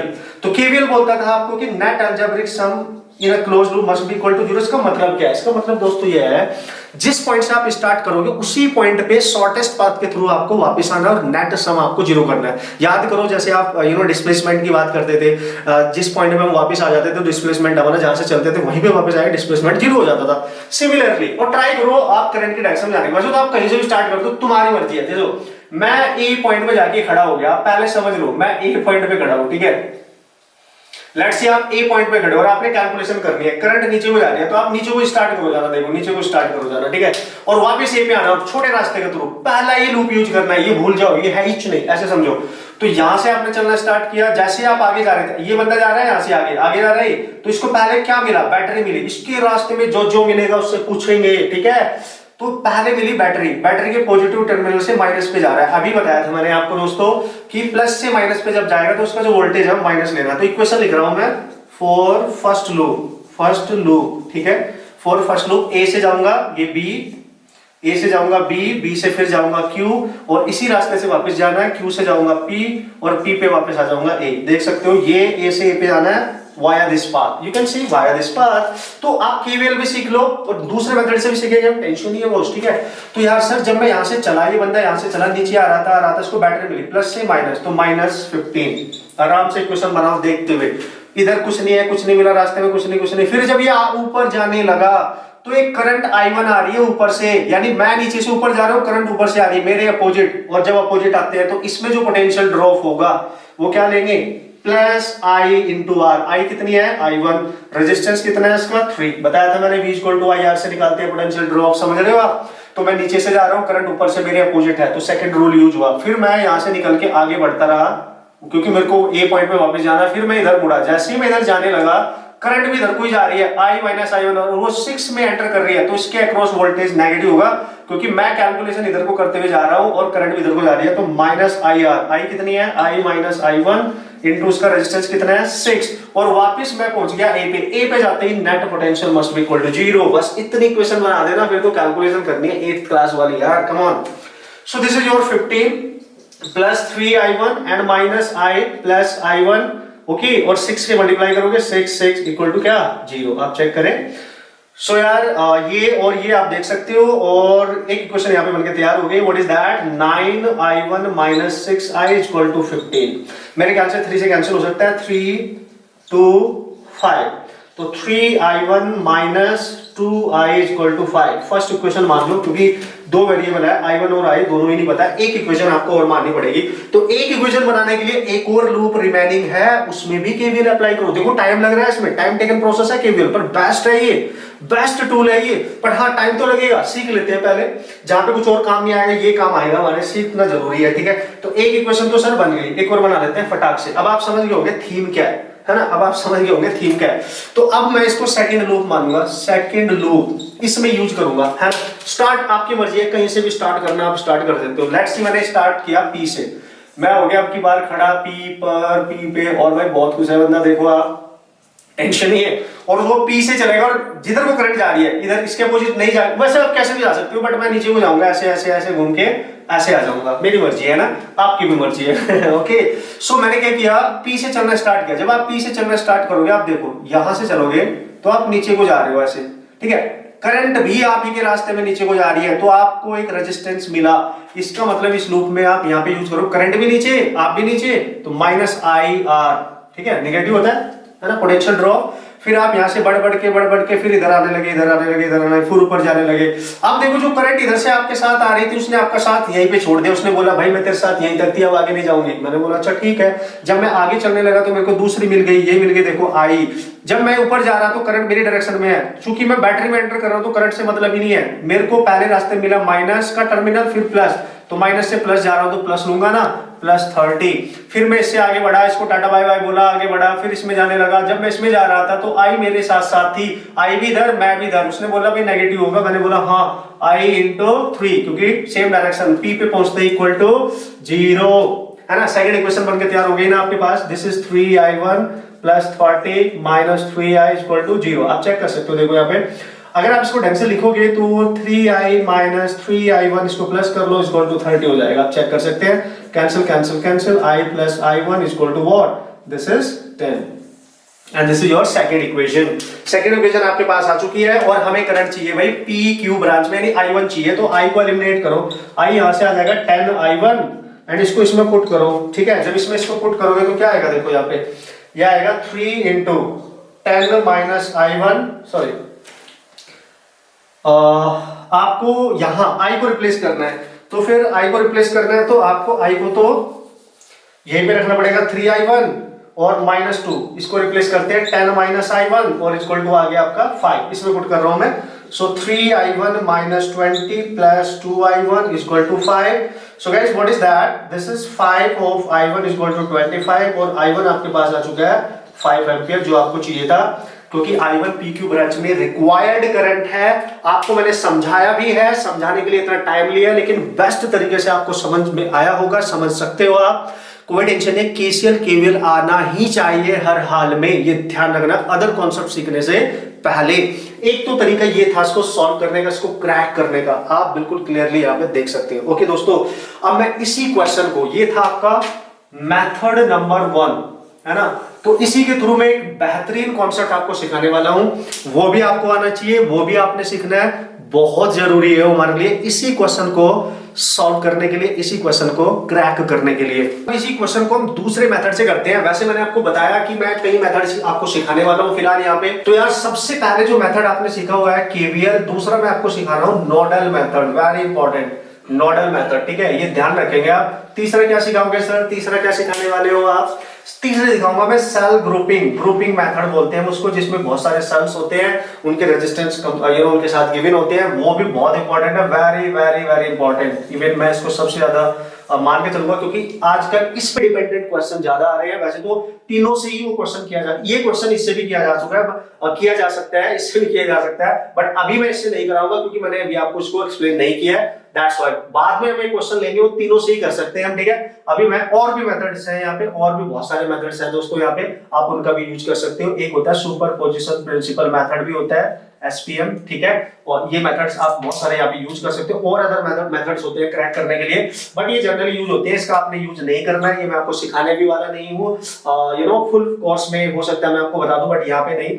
ये इंपॉर्टेंट है आपके लिए, ये वेरी वेरी इंपॉर्टेंट है, this is very very very very important. ये तो करना ही है, इसमें कोई चांस ही नहीं है, बाकी ये दो सीखने हैं, ठीक है, ये तो करना ही है, बाकी ये दो सीखने हैं जल्दी से क्विकली क्वेश्चन करने के लिए। अब इसी क्वेश्चन को दोबारा से लेते हैं, देखना आप ध्यान से, ठीक है। इसी क्वेश्चंस को हम दोबारा से बनाते हैं। ये है 6, इधर है 3, कूल, और इधर है आपके पास अगेन 3 और इधर होगी 30। अब ध्यान से समझना नोडल का मतलब क्या होगा, मेथड का। ये है 15 वोल्ट, ये है गुरुजी 30 वोल्ट, ये है दोस्तों यार 30 वोल्ट, और ये है 3, ये है 6, ये है 3, यही होना चाहिए। उसने बोला PQ ब्रांच में बताओ, मतलब इस ब्रांच में कितनी करंट होगी। लेट्स सी, हमें नहीं पता भाई कितनी करंट होगी, बस हम देख लेते हैं। उसने यहाँ पे लिखा है P है, ठीक है, ये P है और ये Q है, ठीक है, तो ये P है और ये Q। देखो आप ध्यान से देखो, 3 ब्रांच कहां पे कनेक्ट कर रही हैं यार, सर यहाँ पे भी कनेक्ट कर रही है, यहाँ पे भी कनेक्ट कर रही है, यस, तो मुझे इस पूरी में मैं इसको मान लेता हूं, चूंकि नोडल है, 1 2 3 ब्रांच है, ये नोडल पॉइंट हो गया, ये क्या हो गया, नोडल हो गया। ठीक है, अब चेक करो नोडल पॉइंट है कि नहीं है। तो अब आपसे क्वेश्चन क्या पूछा जाएगा, आपसे क्वेश्चन क्या पूछा जाएगा, इस टाइप का क्वेश्चन आपसे वो पूछ सकता है, पी पॉइंट पे पोटेंशियल बताओ एज वेल एज करंट बताओ पी और क्यू में। देखो ये तो हम कर चुके हैं, है ना, ये तो हम कर चुके हैं। ठीक है, पोटेंशियल भी पूछ सकता था आपसे, पोटेंशियल ड्रॉप भी पूछ सकता है, पी और क्यू के बीच में पोटेंशियल ड्रॉप बताओ। ओके, ऑब्वियसली कुछ भी पूछ सकता है। तो यार सर इसी सेम क्वेश्चन को दूसरे मेथड से हम कैसे करेंगे, यानी मेथड 2 है आपके पास, नोडल मेथड। ठीक है, अब इसमें करना क्या होता है, ध्यान से समझो, इसमें करना क्या होता है, ऐसी कोई ब्रांच ढूंढो डायरेक्ट जिसमें बैटरी के साथ कोई रेजिस्टेंस डायरेक्ट कनेक्ट ना हो। ठीक है, तो उसमें हम करने वाले क्या है, देखो ध्यान से, ये 15 वोल्ट है ना, यहाँ पे यहां से लेके यहां तक इसमें कोई रेजिस्टेंस इसके साथ कनेक्ट नहीं है, होगा भी तो हम इसको सेपरेट करेंगे, बैटरी को लगे निकाल लेंगे। तो बैटरी के टर्मिनल चेक करो आप, बैटरी के टर्मिनल, ये नेगेटिव टर्मिनल यहाँ पे कनेक्ट है, लेट यहाँ पे आप कंसीडर कर लो 0 वोल्ट, लेट्स सी आपने कंसीडर किया 0 वोल्ट, ये आपने मान लिया। तो अगर यहाँ 0 वोल्ट किया है इस टर्मिनल पे, तो ये प्लस टर्मिनल, इसका डिफरेंस तो 15 ही रहेगा, तो यहाँ आएगा 15 वोल्ट पक्का, है ना, पक्का, देखना ध्यान से। सिमिलरली अगर यहाँ 0 वोल्ट कंसीडर किया तो यहाँ तक कोई रेजिस्टेंस नहीं है, मैंने बताया था आपको, याद करो, यहाँ पे कोई रेजिस्टेंस नहीं है। अगर कोई रेजिस्टेंस ना हो तो हर पॉइंट का पोटेंशियल सेम है, तो क्यू पे भी 0 वोल्ट, यहाँ पे भी रेजिस्टेंस नहीं है, यहाँ पे भी 0 वोल्ट। अगर यहाँ 0 वोल्ट है देखो, तो इसका और इसका डिफरेंस 30 होना चाहिए, तो यहाँ आ गया 30 वोल्ट। आप बिल्कुल क्लियर देखो, आप बिल्कुल क्लियर देखो, 3 के एक एंड पे 0 वोल्ट आ चुका है। अगर इस एंड का पोटेंशियल पता चल जाए तो आपका आंसर हो जाएगा। दोस्तों ध्यान से समझना, नोडल मेथड। तो इस नोड पे लेट्स सी आपने कुछ पोटेंशियल मान लिया है, इस पॉइंट का पोटेंशियल लेट्स सी आपने कुछ मान लिया है V, आपने क्या मान लिया है V। अब आप क्या करो, चूंकि ये नोडल है और केसीएल के अकॉर्डिंग क्या होता है, एट नोडल, है ना, at nodal net algebraic sum of the currents क्या हो जाता है, 0 अकॉर्डिंग टू केसीएल। तो मैं ये मानूंगा जिस पॉइंट पे पोटेंशियल नहीं है और वो नोडल पॉइंट है, वहां से करंट बाहर जा रही है, वो डिस्ट्रीब्यूट कर रहा है करंट। लेट्स सी इधर करंट दी उसने I1 या I2, मानो इसमें मान लो I1, इसमें मान लो आप I3, है ना, इतनी करंट यहां से बाहर निकल चुकी है, नोडल है। लेट्स ये डिस्ट्रीब्यूट कर रहा है, यही करना है हमेशा, यही अप्लाई करना है। एक्चुअली में कुछ भी हो सकता है, ठीक है, हमने मान लिया है कि एक करंट इससे नीचे गई, एक इधर एक इधर, हमें ये वाली चाहिए। तो यार याद करो, जब इससे करंट बाहर जा रही है, बाहर नोडल से, तो नेट अलजेब्रिक सम हमने तो 0 करना है। तो ये करंट हम कैसे निकालेंगे, यहां से निकल के यहां तक, देखो इस रेजिस्टेंस के अक्रॉस यहां पोटेंशियल है V और यहां पे पोटेंशियल है कितना, 15 वोल्ट। पहले आप समझ लो, बहुत आसान हो जाएगा बाद में, पहले समझना है हमने, ठीक है। तो यार अगर मैं I2 निकालूं यहां से, देखो I2, सारी करंट को ऐड करो, प्लस I1 प्लस I3 और इक्वल टू क्या कर दो, 0, इक्वल टू क्या कर दो, 0। अब सोचो I2 के बारे में, I2 क्या होगी सर, I2 के बारे में सोचो, I2 कैसे निकालेंगे भाई, I का मतलब क्या होता है, V/R। तो इसके अक्रॉस पोटेंशियल ड्रॉप क्या है, करंट इधर से मानी हमने, जाती हुई इधर से जा रही है, तो इधर से जा रही है, तो V-15 और डिवाइड में रेजिस्टेंस कितना है, 6, प्लस I1 कितनी है, I1 को देखो आप ध्यान से, V माइनस दूसरे एंड पे है 0, V-0 और बाई क्या करोगे 3, प्लस I3 को चेक करो, ये जा रही है V से 30 पे, तो V-30 और डिवाइड में कितना है 3 और इक्वल टू क्या 0। सॉल्व कर लो यार फटाक से, है ना। टेक द एलसीएम, एलसीएम कितना है इसका 6, तो ये आ गया V-15 प्लस यहाँ पे 2 आएगा तो 2V, यहाँ पे भी 2 आएगा तो 2V-60 और इक्वल टू कितना 0, 0 6 में 6 0 में चला गया, ये V plus 2V and this is 4 5V और ये होगा 60 और ये हो गया 75, दिस इज 75 एंड ये कैंसिल हुआ, V आ गया आपके 15, दिस इज योर 15 वोल्ट। मतलब उस नोडल पॉइंट का जो पोटेंशियल है वो आ चुका है 15 वोल्ट। और जैसे ही देखो ना, बिल्कुल इजीली आपने कैलकुलेट कर लिया, जैसे ही आपने इस नोडल पॉइंट का पोटेंशियल निकाला, इसके अक्रॉस पोटेंशियल मिल गया, तो I1 कितना आएगा, अभी तो निकाला था आपने I1, ये रहा I1 आ गया आपका V-0/3 और V आया आपका 15/3 दैट इज 5 एम्पियर। डायरेक्ट ही आपका क्वेश्चन सॉल्व हो गया, बस यही क्वेश्चन लिखनी है और डायरेक्ट क्वेश्चन सॉल्व हो जाएगा। ओम्स लॉ आप डायरेक्ट यूज कर सकते हो and you can solve that type of problem very quickly. So nodal method आपको आना बहुत जरूरी है। आई होप आप समझ पाए होंगे कि मैं क्या बताने की कोशिश कर रहा हूँ। एक क्वेश्चन में और लूंगा, है ना, वो एक क्वेश्चन में और लूंगा जिससे नोडल मेथड आपके दिलो दिमाग में एंटर कर जाए और आप बढ़िया तरीके से उसको फील कर पाए यार। ओके, ध्यान से आप देख सकते हो। Come on. ओके दोस्तों, बात कर लेते हैं यार आपके फेवरेट कंसेप्ट की, जो आपने बहुत ज्यादा पढ़ा है, बचपन से पढ़ते आ रहे हो यार, 10th क्लास से पढ़ते आ रहे हो यार आप उसको। What is that? How to calculate the equivalent resistance between any two points. Okay, यानी ये जितने भी मेथड्स हैं, ये मेथड्स जो हैं आपके पास, इनका यूज करके you can solve the problem. सब कितने मेथड हो सकते हैं क्वेश्चंस को बनाने के लिए, सॉल्व करने के लिए? इक्विवेलेंट में बहुत हो सकते हैं। अच्छा, सबसे मेन तो क्या है? सबसे मेन तो है series combination and parallel combination. ठीक है, देखो मेन चीज समझो आप पहले, एक्चुअली दिक्कत क्या है, मेन कारण समझो, उसके पीछे का जो मेन कारण है उसको आप अंडरस्टैंड करने की कोशिश करो। यार सर सीरीज और पैरेलल से ही तो क्वेश्चन इक्विवेलेंट निकाले जाते हैं। यस, तो अदर मेथड हम क्यों यूज करते हैं भाई? तब यूज करते हैं जब सीरीज और पैरेलल को पहचाना टिपिकल हो जाता है, या कहीं पे सीरीज और पैरेलल कॉम्बिनेशन नहीं दिख रहा होता है, नहीं बन रहा होता है, तो उसको बनाने के लिए अदर मेथड्स बनाए गए हैं, उसको बनाने के लिए अदर मेथड बनाए गए हैं। तो वो इसलिए हमें सीखने पड़ते हैं, जिसमें बहुत सारी चीजें आपको देखने को मिलेगी, वरना स्टैंडर्ड तो भाई यही है ना, ऑब्वियसली यही है। तो सबसे पहले सेम पोटेंशियल मेथड जो मैं फोकस करूंगा, अच्छा इसको मैंने नाम दिया है सेम पोटेंशियल, आपको समझ में आएगा कि मैं बताऊंगा कि मैं क्या कहना चाह रहा हूं। ठीक है, दूसरा मेथड जो वेरी वेरी इंपॉर्टेंट, जिस पे ज्यादा क्वेश्चन ऑब्वियसली एग्जाम में सॉल्व होते हैं, that is the balanced Wheatstone bridge, unbalanced Wheatstone bridge. अगर आता है तो डिस्कस करेंगे, अदरवाइज ये तो आपको सपनों में भी आना चाहिए। ये दो चीज तो ऐसी है ना भाई, सपनों में भी आनी चाहिए। ठीक है, और क्या होगा सर? और ऑब्वियसली आप और क्या यूज करके आ सकते हो? शेप पोटेंशियल हो गया sir, balanced Wheatstone bridge method हो गया सर, सिमेट्री यूज कर सकते हो। आप सबने पढ़ा होगा, सिमेट्री आप यूज कर सकते हो क्वेश्चन को करेक्ट करने के लिए। तो कहीं ना कहीं हमने पहचान करनी होती है कि अगर सीरीज पैरेलल नहीं बन रहा है तो कैसे बना सकते हो, ये उसके सारे मेथड है। अच्छा सर, अगर अनबैलेंस्ड व्हीटस्टोन ब्रिज हुआ तो उसको क्रैक करने का मेथड कौन सा है? फिर उसको क्रैक करने का मेथड हो जाता है, हाँ very very very important, what is this?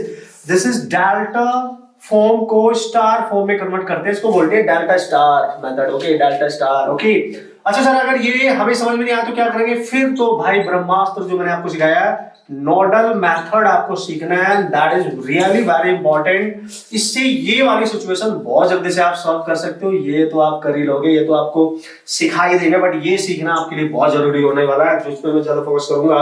अगर ये कंडीशन आती है, देखो ये जेई वगैरह में ये पूछे जा सकते हैं, बहुत रेयर पूछे गए, बट पूछे इस पे ज्यादा क्वेश्चन आएगा। ओके, ये तो मतलब आने ही चाहिए, मतलब ये कहना चाह रहा हूँ। और बहुत सारे इसमें सिचुएशन बनेंगे, सीरीज पैरेलल नहीं समझ में आ रहा हो, जैसे इन्फिनिटी लैडर बन गई है ना, इस टाइप के क्वेश्चंस कैसे करेंगे, वो सारे मतलब हम कर लेंगे, टेंशन नहीं है। ओके, अब मैं सबसे पहले आपको ये सिखा दूं, ये है क्या एक्चुअली। ठीक है, ये बहुत जरूरी है, बेसिक से आप जल्दी से मैं दिखा देता हूँ, एक दो क्वेश्चन हम ट्राई कर लेंगे, तो आपको मजा आ जाएगा कि क्वेश्चन कैसे सॉल्व करने होते हैं। ठीक है, अब मैं बात करने वाला हूँ, लेट्स सी मैं सेम पोटेंशियल का मतलब क्या बताना चाह रहा हूँ आपको। एक रेजिस्टेंस है मेरे पास, कुल एक रेजिस्टेंस और है इसके पास। ठीक है जी, एक रेजिस्टेंस और है, और हमने क्या किया, ये पॉइंट ए है ना, ये पॉइंट बी है ना, ये पॉइंट बी है। तो उसने बोला कि यार एक ऐसा वायर लिया जो यहां से स्टार्ट हुआ और यहां पे खत्म है ना, इसमें कोई रेजिस्टेंस था ही नहीं भाई, समझना। इसका रेजिस्टेंस है लेट्स सी, इसका रेजिस्टेंस है लेट्स सी 2 ओम, इसका रेजिस्टेंस है लेट्स सी 4 ओम। उसने बोला ए और बी के अक्रॉस नेट रेजिस्टेंस बताओ। सर ये क्यों बता रहे हो भाई, इसको समझ लो, ये फोड़ दोगे फिर मजा आ जाएगा, फिर बड़े बड़े क्वेश्चन बताऊंगा मैं, छोटा सा कंसेप्ट, लेकिन छोटा सा कंसेप्ट कैसे क्वेश्चंस में यूज होता है मैं बताऊंगा आपको। इन दो को पहले समझ लो, उसके बाद क्वेश्चन करेंगे, क्योंकि यही है मेन, इन्हीं पे मैक्सिमम क्वेश्चंस आते हैं हमारे इंजीनियरिंग में। ओके, तो देखते हैं। उसने बोला ए बी के अक्रॉस नेट, मैंने बोला ठीक है, तो ए और बी के अक्रॉस नेट निकालना। ठीक है भाई, तो देखो पहले वाले को प्लस साइन दो, इसको माइनस, टर्मिनल है ना, तो यहां से करंट चलेगी, यहीं पे रुकनी चाहिए, क्योंकि ये नेगेटिव टर्मिनल, ये पॉजिटिव टर्मिनल बन जाएगा। अगर करंट यहां से स्टार्ट हो रही है भाई, तो वो करंट यहां पे आके डिवाइड होगी, कुछ रास्ता इधर है, एक रास्ता इधर है, एक रास्ता इधर है, तो इधर जाए या इधर जाए। आपने देखा उत्तरी, ये जो रेजिस्टेंस है इसके अक्रॉस एक ऐसा वायर कनेक्ट किया गया है जिसमें कोई एलिमेंट है ही नहीं, कोई रेजिस्टेंस ही नहीं है। जिस वायर का अंदर कोई रेजिस्टेंस ना गिवन हो जिसके साथ, उसको मानते हैं ये डायरेक्ट एक कंडक्टिंग वायर है। अगर ये कंडक्टिंग वायर है तो जिस दो पॉइंट्स पे कनेक्ट होता है, ये पॉइंट बी है और ये पॉइंट सी है, आप ध्यान से समझना। तो दोस्तों ये पॉइंट बी और ये पॉइंट सी का पोटेंशियल सेम होगा, दोनों पॉइंट का पोटेंशियल सेम होगा, क्योंकि इसका अपना खुद का रेजिस्टेंस है ही नहीं, नेग्लिजिबल, इसमें रेजिस्टेंस है ही नहीं, इस वायर का नेग्लिजिबल। और अगर इसमें रेजिस्टेंस नहीं है तो इसमें maximum amount of current transfer होगी, यानी यहां से आने वाली करंट डायरेक्ट इस रास्ते के थ्रू चली जाएगी और इसमें कोई करंट एंटर नहीं कर पाएगी, इसमें करंट जीरो होगी। इसलिए सर्किट से इस रेजिस्टेंस को हटाया जा सकता है, करंट तुरंत अपना पाथ उधर से चेंज करेगी, जिधर रेजिस्टेंस नहीं है तो करंट यहां से चल के ऐसे जाएगी। तो अगर आपसे पूछे कि बताओ नेट रेजिस्टेंस क्या है, तो ये तो हो गया इफेक्टिव ही नहीं है, यू कैन नेगलेक्ट दिस। तो आपके पास ये बचा, तो नेट रेजिस्टेंस आ गया आपका 4 ओम। पहली बात क्यों हुआ आप समझ सकते हैं, क्योंकि इसमें करंट जाएगी नहीं। अच्छा सर लॉजिकली बताओ, क्योंकि मैंने आपको बोला जब इसका रेजिस्टेंस नहीं गिवन हो, इसके हर पॉइंट का पोटेंशियल सेम होता है, हर पॉइंट का। अगर रेजिस्टेंस इसका 0 है तो V इक्वल टू क्या होता है, आई आर। आप समझने की कोशिश करो, ठीक है, आप समझने की कोशिश, तो I क्या हो जाएगा, V बाई आर। तो I क्या हो जाएगी, इनफाइनाइट, क्योंकि ये 0 है। तो मैक्सिमम अमाउंट ऑफ करंट इधर को जाएगा, और इसी को नाम दिया गया था शॉर्ट सर्किट। इसी को क्या नाम दिया गया था, बोलो, शॉर्ट सर्किट। तो मैक्सिमम करंट इधर को ही जाएगी, इसमें करंट एंटर नहीं करेगी, मैक्सिमम फटाक से इधर जाएगी, इसमें एंटर करती हुई दिखाई देगी फिर 4 में। तो 4 ही बचा ना, जिसमें करंट जा रही है वही कंसीडर करेंगे, जिसमें करंट जाएगी नहीं हो तो अनइफेक्टिव हो जाएगा वहां पे एक तरीके से। ओके, तो इस तरीके से आप समझेंगे। तो सर ये है सेम पोटेंशियल कांसेप्ट। अच्छा सर आपने बोला इसके हर पॉइंट का पोटेंशियल सेम होगा, क्योंकि इसका खुद का रेजिस्टेंस नहीं है, तो मतलब बी और सी का पोटेंशियल सेम होगा, इसलिए इसको सेम पोटेंशियल बोलते हैं। अगर इसका पोटेंशियल सेम हो जाए तो देखो ओम्स लॉ लगाओ, इसके अक्रॉस ओम्स लॉ लगाओ, तो क्या होगा, V equal to I R. तो ये जो V है तो डेल्टा है, डेल्टा V है, तो ये डेल्टा V क्या होगा, अगर करंट मान लिया इधर से इधर जा रही है तो VC माइनस VB होगा, और इक्वल टू क्या हो जाएगा, IR। तो ये तो दोनों सेम हो गए, सेम होने से 0 हो गया, तो IR, तो इसमें जाने वाली करंट भी क्या हो गई, 0। इसलिए इसको बोला गया सेम पोटेंशियल। मैंने बोला सेम पोटेंशियल मेथड, ये आप ध्यान रखेंगे, ये बहुत कमाल की चीज है। जहां पे भी पूरे सर्किट में एक ऐसा रेजिस्टेंस नजर आ जाए, कहीं भी जहां पे कोई रेजिस्टेंस नहीं है एक्सटर्नली, समझ जाना उसके हर पॉइंट का पोटेंशियल सेम है। उन दो पॉइंट को आप ज्वाइन कर सकते हो एक साथ, उन दो पॉइंट को आप एक साथ कनेक्ट कर सकते हो, मतलब सी को और बी को आप एक ही पॉइंट पे कनेक्ट कर सकते हो। ये मैं कहना चाह रहा हूं। कैसे सर, अभी बताता हूं।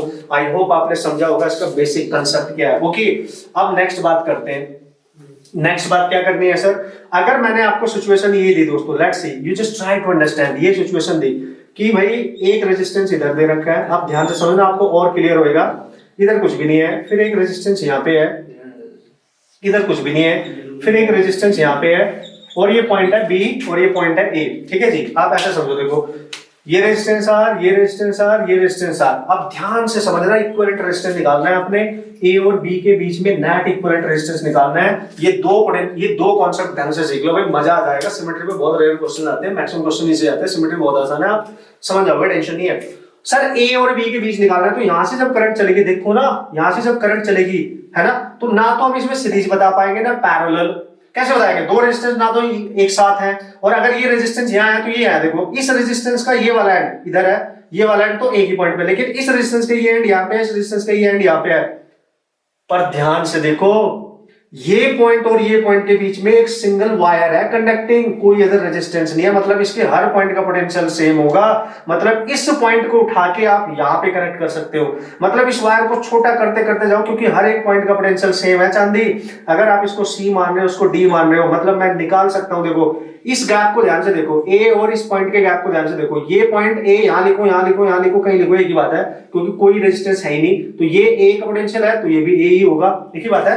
तो इनके बीच में कोई अदर रेजिस्टेंस नहीं है, इसका मतलब ए का पोटेंशियल डी के पोटेंशियल के इक्वल होगा। सिमिलरली सी और इस पॉइंट, ये यहां से यहां तक बी है, ये भी बी मान सकते हो, इनके बीच में कोई अदर रेजिस्टेंस नहीं है, मतलब इनका पोटेंशियल सेम होगा, मतलब VC इक्वल टू VB। और मैंने आपको बोला था अगर दोनों पोटेंशियल सेम है, you can connect them at a single point. Okay, मतलब सर कैसे, इसको यहां से उठाओ और ऐसे बनाओ, देखो इसको यही बनाया, इसको, और इधर था R, ठीक है।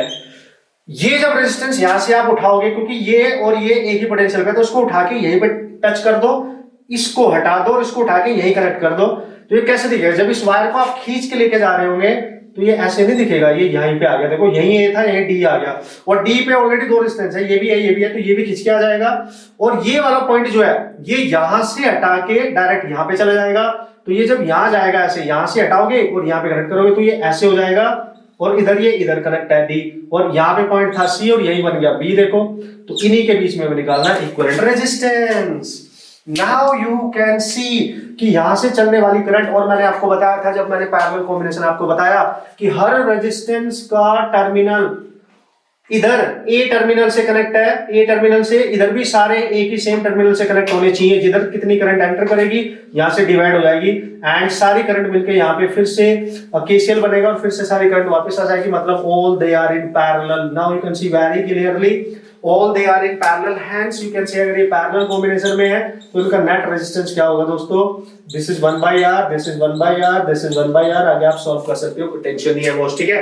But this is how you can apply the concept, this concept. पहले मैं स्टैंडर्ड बेसिक से कॉन्सेप्ट से स्टार्ट कर रहा हूं, जिससे आप न्यूमेरिकल जब सॉल्व करोगे तो फॉर देके पकड़ेंगे, ठीक है।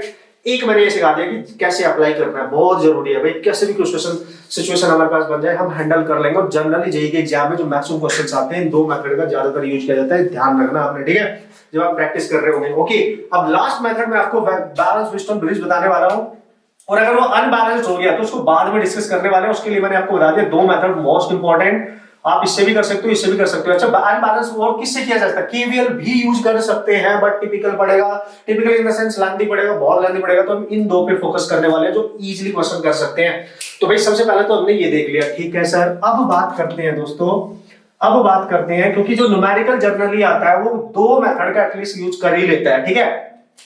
Balance Wheatstone bridge, sir balance Wheatstone bridge के क्या होना चाहिए, एक ऐसा क्लोज सर्किट आपको मिलेगा बैलेंस व्हीटस्टोन ब्रिज के लिए। अगर बैलेंस व्हीटस्टोन ब्रिज पे क्वेश्चन आएंगे, वैसे तो ये सबको आता ही होगा ढंग से, इसमें 5 रेजिस्टेंस एटलीस्ट, है ना, एटलीस्ट आप मान सकते हो 5 रेजिस्टेंसेस होते हैं, 5 रेजिस्टेंस कॉम्बिनेशन होगा, ठीक है जी, ये तो आपको पता ही है ना। अच्छा, सबसे पहले इसके रूप देखो, कितने रूप हो सकते हैं भाई, ऐसे भी बना सकते हैं इसको, देखो ऐसे ऐसे, एक, ठीक है, 2 3, फिर इधर से एक रेजिस्टेंस लेके आए, यहाँ पे कनेक्ट किया, फिर यहाँ से एक रेजिस्टेंस लेके आए, यहाँ पे कनेक्ट किया, समझ ना।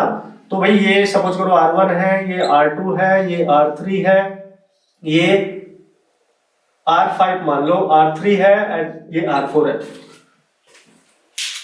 ऐसे भी दिख सकता है, ये पॉइंट A है, ये पॉइंट B है, ये एक बैलेंस व्हीटस्टोन ब्रिज हम बनाने की कोशिश करेंगे। बट ये जो कॉम्बिनेशन है, ये आपको देख के पहचानना है कि पक्का व्हीटस्टोन ब्रिज का कंडीशन है, बैलेंस है कि नहीं है वो चेक कर लेंगे, ठीक है। बट व्हीटस्टोन ब्रिज की कंडीशन तो ये पक्का है, ठीक है।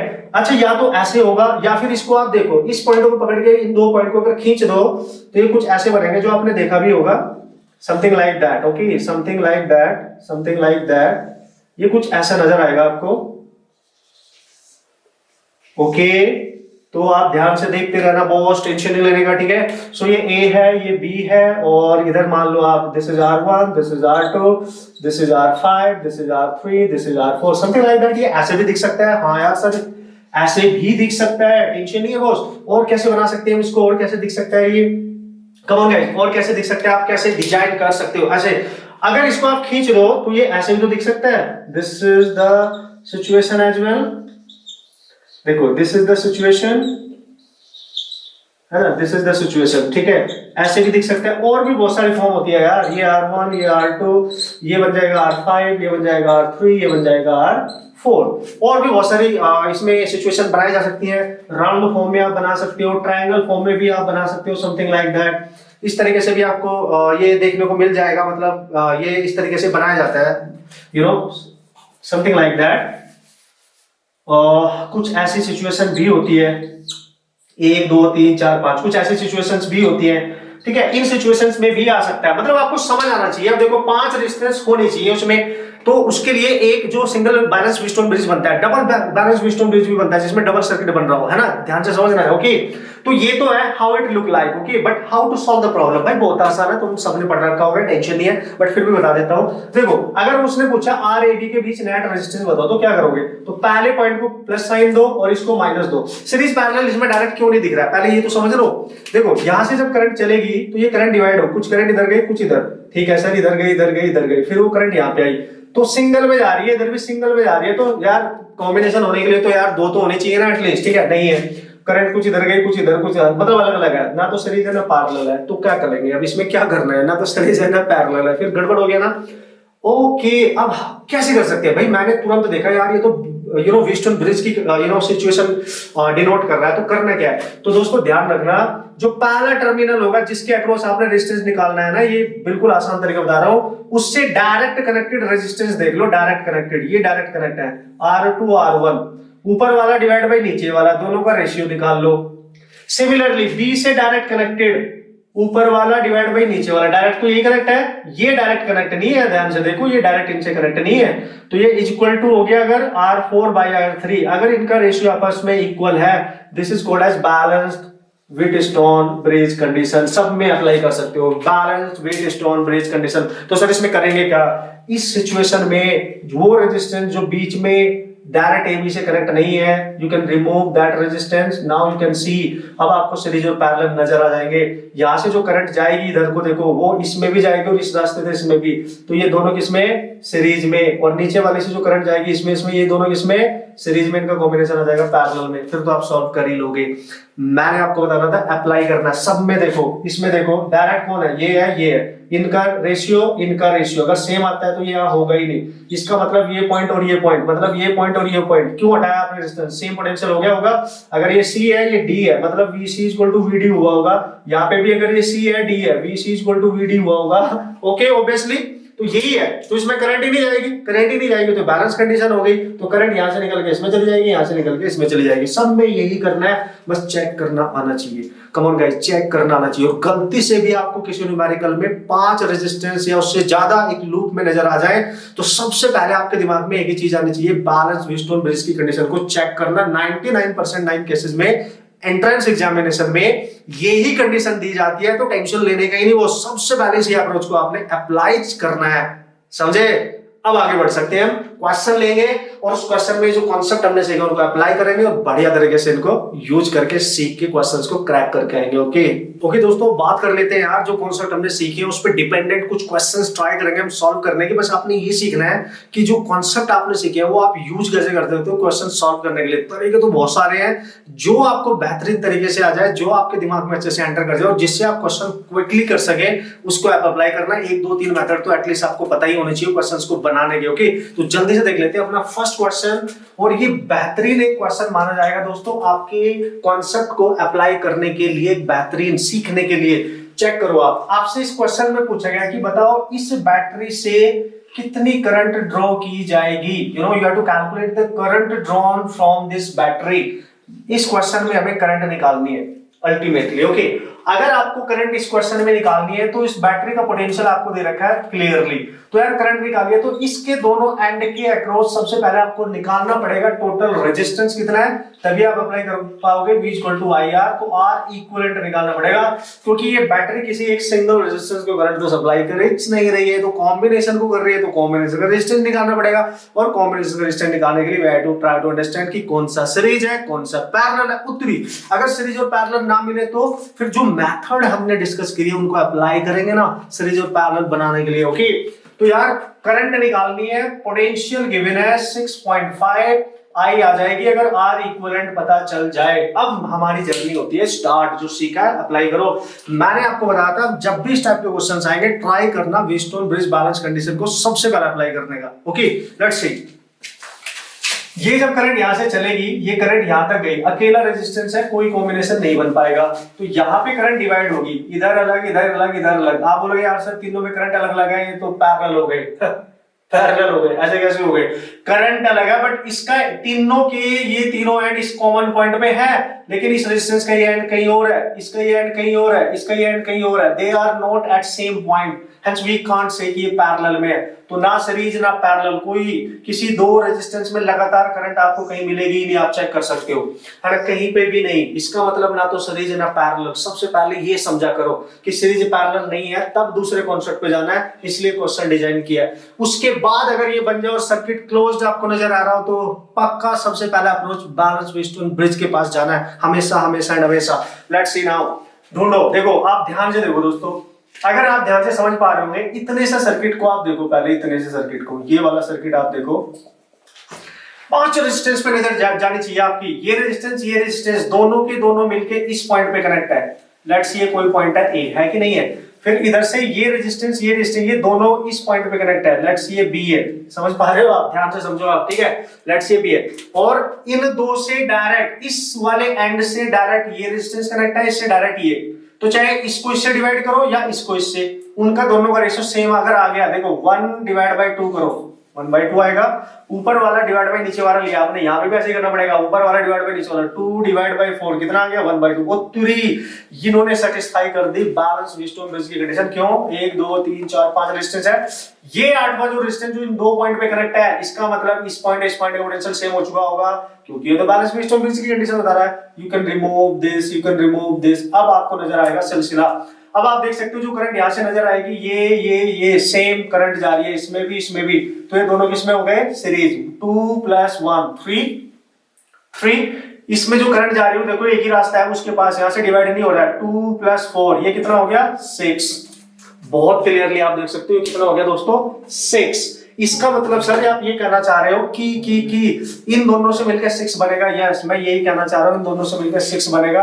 मतलब आप इसको क्या करने वाले हो, एक ही वायर यहाँ पे कनेक्ट करेंगे जो 6 ओम का है, 6 ओम का है। सिमिलरली देख सकते हो आप, हमने ब्रिज की कंडीशन अप्लाई की, और ये मिलकर 3 बना रहा है। इसको हटा के इस टर्मिनल से कोई एक ही रेजिस्टेंस लगा दो, आप चेक कर सकते हो कितना? 3। देखो हो गया, टेंशन नहीं है, सर्किट पे ध्यान दो, बस आप सीख लो पहले। अब क्या होगा, फिर से स्टार्ट करो यार। सर अभी तो पूरा सर्किट बचा है। यस, जो करंट इधर जा रही थी और इधर जा रही थी, देखो इन दोनों का टर्मिनल यहाँ पे कनेक्ट है, बिल्कुल। इधर भी दोनों का एक ही पॉइंट पे है, बिल्कुल। मतलब इन दोनों में करंट भी अलग, दोनों के पॉइंट दोनों साइड में कॉमन पैरेलल है। ये दोनों क्या है? पैरेलल। यानी 6 × 3 डिवाइड बाय 6 + 3 दैट इज 9 3 2, यानी इन दोनों का कॉम्बिनेशन आएगा 2। मतलब इन दोनों को हटा के इस और इस पॉइंट पे we can connect only 2 ohm resistance. Equivalent का मतलब क्या होता है? नंबर ऑफ रेजिस्टेंस का इक्विवेलेंट निकालने का मतलब उन सबको हटा के उनका इक्विवेलेंट कनेक्ट कर देना, एक रेजिस्टेंस कनेक्ट कर देना। अब इसको हम यहां से हटाएंगे और इसके अक्रॉस केवल एक रेजिस्टेंस लगाएंगे। ठीक है, आपको क्लियर हो रहा होगा मैं क्या करने की कोशिश कर रहा हूं? ठीक है, तो 1 by 1 आपने ध्यान से देखते जाना है। 1 by 1 क्लियर है? तो अब ये 10 तो पहले से ही है। अब इस टर्मिनल पे केवल एंड केवल एक रेजिस्टेंस बचा। ऐसे देखो, वो कितना बचा सर? 2। ओ, अभी भी सर्किट सॉल्व नहीं हुआ। अब ध्यान से देखो, यहां से जो करंट जाएगी वो इसमें अलग, इसमें अलग, लेकिन इनका दोनों का ये एंड तो चलो एक ही पॉइंट पे है, लेकिन ये वाला एंड अलग है, ये अलग। We can't say they are in parallel, हम बता ही नहीं सकते। करंट आगे जाएगी यहां से डिवाइड, इसमें अलग, इसमें अलग, अलग अलग रेजिस्टेंस में आ रही, ना तो सीरीज है ना पैरेलल। फिर काउंट करो, 1 2 3 4 5 उत्तरी 5 है सर। बैलेंस व्हीटस्टोन ब्रिज हो सकता है? यस, हो सकता है, बिल्कुल। तो कैसे करेंगे? ध्यान से देखो कैसे करेंगे आप। तो आपने देखा यार, इन दो रेजिस्टेंस का एक टर्मिनल तो यहाँ पे कनेक्ट है, देखो ई पॉइंट पे। फिर ये जो रेजिस्टेंस है 10, उसका तो यहाँ पे है, उसका यहाँ है, उसका इस पॉइंट पे डायरेक्ट कनेक्शन नहीं है। इधर दो रेजिस्टेंस देखो, ये एक टर्मिनल यहाँ है इसका, और एक टर्मिनल इसका इस वाले का, देखो इस वाले का यहाँ पे बी है। यहां तक कोई रेजिस्टेंस अदर कनेक्ट नहीं है, मतलब इस पॉइंट का हर पॉइंट का पोटेंशियल सेम होने वाला है। मतलब इसकी इस टर्मिनल को डायरेक्ट इस पे कनेक्ट किया जा सकता है। मतलब मैं इसको ऐसे लिख सकता हूं, आपको फील आएगा, आपको नजर आएगा। इस रेजिस्टेंस को मैं ऐसे लिख सकता हूं डायरेक्ट ही। चेक करो, अब देखो व्हीटस्टोन ब्रिज बन गया कि नहीं? वही कंडीशन बन गई। ये दोनों रेजिस्टेंस और ये दोनों रेजिस्टेंस को आप अगर ध्यान से, वेरी क्लियरली आप ध्यान से चेक करोगे दोस्तों, तो ये दोनों है ना, और ये दोनों इस पॉइंट पे कनेक्ट है। अगर इस पॉइंट को मैं यहाँ पे बी मान रहा था, इस पॉइंट को मैं यहाँ पे कुछ क्या मान लेता हूँ? सी मान लेता हूँ। ठीक है, तो सी पॉइंट पे डायरेक्ट 12 और इधर से 4, और ए पॉइंट पे इधर से 6 और इधर से 2, और ये इस पॉइंट से और इस पॉइंट से डायरेक्ट कनेक्ट नहीं है, क्योंकि यही दो टर्मिनल इधर से कनेक्ट है। तो 1 2, अगर मैं इनका रेजिस्टेंस का रेशियो निकालूं 2/6 कितना आएगा? 1/3। तो यहाँ मैंने ऊपर वाला डिवाइड बाय नीचे वाला किया, तो यहाँ पे भी ऐसे करना पड़ेगा। 4/12 कितना पड़ा है? 1/3। उत्तरी इन दोनों का रेशियो सेम है, इन दोनों का रेशियो सेम है, मतलब इसमें करंट नहीं जाएगी। Balance Wheatstone bridge, you can remove this, you can remove this. आप इसको रिमूव कर सकते हो, आप चेक कर सकते हो। अब आप सर्किट सॉल्व कर लो, आसानी से सॉल्व हो जाएगा। यहां से जो चलने वाली करंट है वो इसमें सेम होगी, मतलब ये दोनों हो गए सीरीज, यानी 6। इसमें डायरेक्ट करंट सीधी चली जाएगी, ये हो गया 18। अब आप बहुत क्लियरली देख सकते हो, इसमें जाने वाली करंट यही मिलेगी, इसमें आने वाली करंट यही मिलेगी। मतलब ये 18 जो इन दोनों से बना है, इन दोनों से बना है 6, ये दोनों पैरेलल में है, तो इनका भी कॉम्बिनेशन निकालो, दोनों को हटा के एक निकालेंगे। तो 18 × 6 ओवर 18 + 6 4.5 ओम, 4.5 ओम, यानी इन दोनों का जो इक्विवेलेंट आया 4.5 ओम आया है। इसका मतलब क्या हुआ सर? इन दोनों को हटा के फाइनली मैं क्या कर सकता हूं, इसमें एक ही ब्रांच यूज करूंगा यहाँ पे। तो इन दोनों को हटा के मैंने क्या किया, इन दोनों को हटा दिया, इस एंड के अक्रॉस और सी के अक्रॉस एक ही रेजिस्टेंस बचा, उनका combination that is 4.5 5, this is your 4.5 ओम।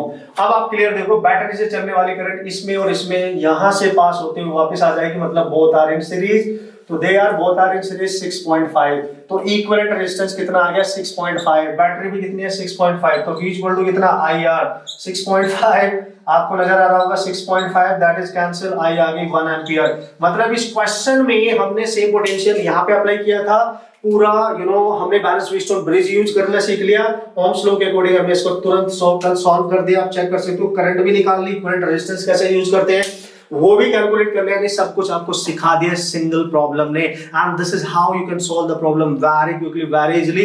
तो मेरा काम था दोस्तों आप तक ये अप्रोच पहुंचाना, आप कैसे यूज करोगे अपने कॉन्सेप्ट जो आपने सीखे हैं। अब कुछ क्वेश्चंस मैंने लिखे हैं, है ना, कुछ क्वेश्चंस देखो यार, बहुत सारी चीजें हैं, प्रैक्टिस तो आपने बहुत करनी है, सिमेट्री वगैरह मेथड होते हैं, बहुत सारे मेथड होते हैं, बट ये बहुत इंपॉर्टेंट थे, इसलिए मैंने डिटेल में इनकी एनालिसिस आपके साथ कर लिया है। ऐसे क्वेश्चंस अगर आएगा तो बहुत आसानी से आप कर सकते हो, मैं जल्दी से आपको बता देता हूं, ठीक है। अच्छा सर, ये क्वेश्चन की शकल ही बता दिया, ध्यान से देख के देखो कि ये क्वेश्चन खुद ही बता देता है कि मैं कैसे सॉल्व होऊंगा। उसने बोला ए बी के अक्रॉस नेट रेजिस्टेंस निकालो, तो आप खुद ही देखो कैसे निकालोगे। देखो पहला तरीका सीरीज पैरेलल, नहीं मिलेंगे, क्यों? क्योंकि यहां से जो करंट जाएगी इसमें अलग, इसमें अलग, इसमें आप बोलोगे सर पैरेलल में है, नहीं है, क्योंकि ये तीनों के एंड यहाँ पे तो है, लेकिन ये अलग है, ये अलग है, ये अलग है, पैरेलल में नहीं है। तो सर इसमें करंट जाएगी, इसमें नहीं, सब में अलग अलग जा रही है, मतलब किसी दो रेजिस्टेंस में डायरेक्ट करंट भी जा रही है, एक ही सेम करंट नहीं जा रही है, सीरीज भी नहीं है, पैरेलल भी नहीं है। अब क्या करें, same Wheatstone bridge sir apply करते हैं, व्हीटस्टोन ब्रिज की कंडीशन अप्लाई करके देख लेते हैं। हाँ वो तो हो सकती है भाई, वो तो हो सकती है, आप चेक कर सकते हो, यहाँ पे डबल ब्रिज मेरे को नजर आ रहा है यहाँ पे। सर एक और कर सकते हैं, जिस पर्पज से मैं आपको बता रहा हूँ, सिमेट्री देखो, ए और बी के अक्रॉस निकालना है ना, इस लाइन के अक्रॉस आपको रेजिस्टेंस निकालना है, तो ऐसी लाइन ड्रॉप करो जो इस लाइन के परपेंडिकुलरली इस सर्किट को दो इक्वल हाफ में कन्वर्ट करे। सर कैसे? अगर मैं यहाँ पे एक लाइन ड्रॉप करूं, चेक करो, एक लाइन ड्रॉप करूं, तो इस लाइन के इस साइड में 2R एक ही जैसे रेजिस्टेंस है, इसके राइट में भी 2R एक ही जैसे है, मतलब सिमेट्री है। About this y axis there is a symmetry, sir concept क्या है इसका, ध्यान से समझ। इस लाइन पे लाई करने वाला हर पॉइंट सेम पोटेंशियल पे होगा, हर पॉइंट सेम पोटेंशियल पे होगा, ध्यान से समझो। मतलब सर ये पॉइंट बिल्कुल, ये पॉइंट बिल्कुल, ये पॉइंट बिल्कुल, अगर ये है P, ये है Q, ये है R, तीनों पॉइंट का पोटेंशियल अगर सेम है तो इसका पोटेंशियल सेम, दोनों का पोटेंशियल डिफरेंस 0, तो इसमें कोई करंट नहीं जाएगी, हटा सकते हो। इसका पोटेंशियल सेम, दोनों में कोई करंट नहीं जाएगी, हटा सकते हो। एक तो ये हो गया, आप सॉल्व कर लो सिंपली। यहां से जो करंट जाएगी दोनों में सेम जाएगी, ये दोनों किसमें सीरीज, ये दोनों किसमें सीरीज, ये दोनों किसमें सीरीज, पूरा कॉम्बिनेशन किसमें parallel. Now you can understand, series भी दिख रहा है, पैरेलल भी दिख रहा है, अब तो ये हो ही जाएगा, सिंपल बन गया। ओके, एक तरीका तो ये था इसको सॉल्व करने का, इसको क्रैक करने का। दूसरा क्या था, जब ये तुमने बना रखा था एज इट इज, इसको फोल्ड कर सकते थे, क्योंकि इसका पोटेंशियल सेम है, इसको उठाओ और यहाँ पे चिपका दो, फिर भी सॉल्व हो जाएगा, फिर बैलेंस व्हीटस्टोन ब्रिज बनेगा, मतलब हो ही जाएगा, एक ही तरीका है। तो सिमेट्री को अप्लाई करने का तरीका मैंने आपको बता दिया, आप यूज कैसे करोगे। कॉम्प्लेक्स से प्रॉब्लम्स भी होती है, वहां भी अप्लाई कर सकते हो यार, कोई बड़ी बात नहीं है, आप सॉल्व कर लेंगे। आप समझ गए होंगे अगर मैंने क्या बोला। बस जिस दो पॉइंट के बीच में इक्विवेलेंट रेजिस्टेंस निकालना है, उसके परपेंडिकुलर एक लाइन ड्रॉप करो जो उस पार्ट को, उस पूरे सिस्टम को दो इक्वल हाफ में डिवाइड कर दे, दोनों साइड में सेम ही तरीके के एलिमेंट होने चाहिए, तो उस लाइन पे लाई करने वाले हर पॉइंट का पोटेंशियल सेम होता है, और उन दो पॉइंट के बीच में अगर कोई रेजिस्टेंस आ रहा है, यू कैन एलिमिनेट। ओके, फिर आप सॉल्व कर सकते हो जाएगा। अच्छा सर, ये कैसा क्वेश्चन है, आप देख सकते हो, ये एक लैडर फॉर्म है। What is that?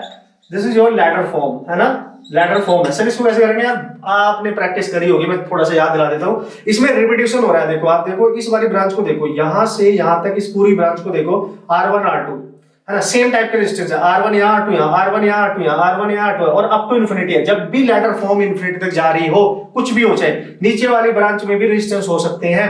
अगर यहाँ रेजिस्टेंस 1 ओम है, यहाँ पे ले लो आप 2 ओम, यहाँ पे भी 1 ओम, तो यहाँ 2, यहाँ 1 ओम, यहाँ 2, ऐसे तो रिपीटेशन हो रहा है। तो इसका कॉन्सेप्ट क्या होता था कि यार सर, अगर इस इन्फिनिटी वाली में से मैं यहां से इसको कट कर दूं, यहां से मैं इसको काट दूं, तो इस इन्फिनिटी वाली में से अगर एक ये वाली ब्रांच अलग कर दूं, तो इसमें इक्विवेलेंट रेजिस्टेंस पे कोई फर्क नहीं पड़ेगा, क्योंकि इन्फिनिटी तक जा रही है यार। एक ऐड कर दो, एक सब्ट्रैक्ट कर दो, क्या फर्क पड़ रहा है? समुद्र से उठा के मैं एक बाल्टी पानी भर के लिया हूं, समुद्र पे क्या फर्क पड़ने वाला है, उसके लेवल ऑफ वाटर पे क्या फर्क पड़ने वाला है? समझ पा रहे हो आप? आपकी घर की टंकी जो होती है पानी की, उसमें एक छोटा सा ढक्कन, जो हमारी बिस्लरी बॉटल होती है ना, उसका छोटा सा ढक्कन मैंने ऐसे डिप किया, उसमें से पानी भर के लेके आ गया, तेरे को पता चल गया तूने मेरे यहाँ पे चोरी करी है, भाई कितना पानी चुरा लिया पता ही नहीं चलेगा आपको एक्चुअली, क्योंकि वो उसमें कोई फर्क नहीं पड़ेगा, उसमें इतना लार्ज नंबर में क्वांटिटी में वहां पे वाटर है, तो भाई कोई फर्क नहीं पड़ता। सेम कंसेप्ट यहाँ पे यूज करते हैं। तो हम ये मानते हैं कि जो रिमेनिंग है ये लेट्स सी इसका पूरी का रेजिस्टेंस, इसको छोड़ के इक्विवेलेंट रेजिस्टेंस लेट्स सी इस पूरी का x है, वो x इसको हटा के उस x को बस यहाँ कनेक्ट कर लेंगे, मतलब आपको कुछ ऐसा नजर आएगा सिलसिला, ठीक है, ऐसा नजर आएगा। इसके यहाँ पे केवल x नाम का एक रेजिस्टेंस कनेक्ट करेंगे और उसको x को यहाँ कनेक्ट करने से इसके इक्विवेलेंट पे कोई फर्क नहीं पड़ेगा, क्योंकि एक छोटी सी ब्रांच ऐड करने से क्या फर्क पड़ रहा है यार, तो यहाँ पे भी x ही होगा, मतलब RAB के अक्रॉस जो नेट रेजिस्टेंस है वो भी x ही होगा, x निकाल लेना वही आंसर होगा। अब आप देखो यहाँ से जो करंट जाएगी इसमें अलग होगी, दोनों पॉइंट एक पॉइंट पे, यहाँ पे एक पॉइंट पे, दोनों पैरेलल है, फिर इनका जो कॉम्बिनेशन आएगा इसमें और उसमें सेम जाएगा, दोनों सीरीज है, एक क्वाड्रेटिक बनेगी, सॉल्व कर लेना आंसर आ जाएगा। अगर ये फॉर्म कभी भी आती है तो ये तरीका you can apply to solve the problem, no problem at all, आप कर लेंगे।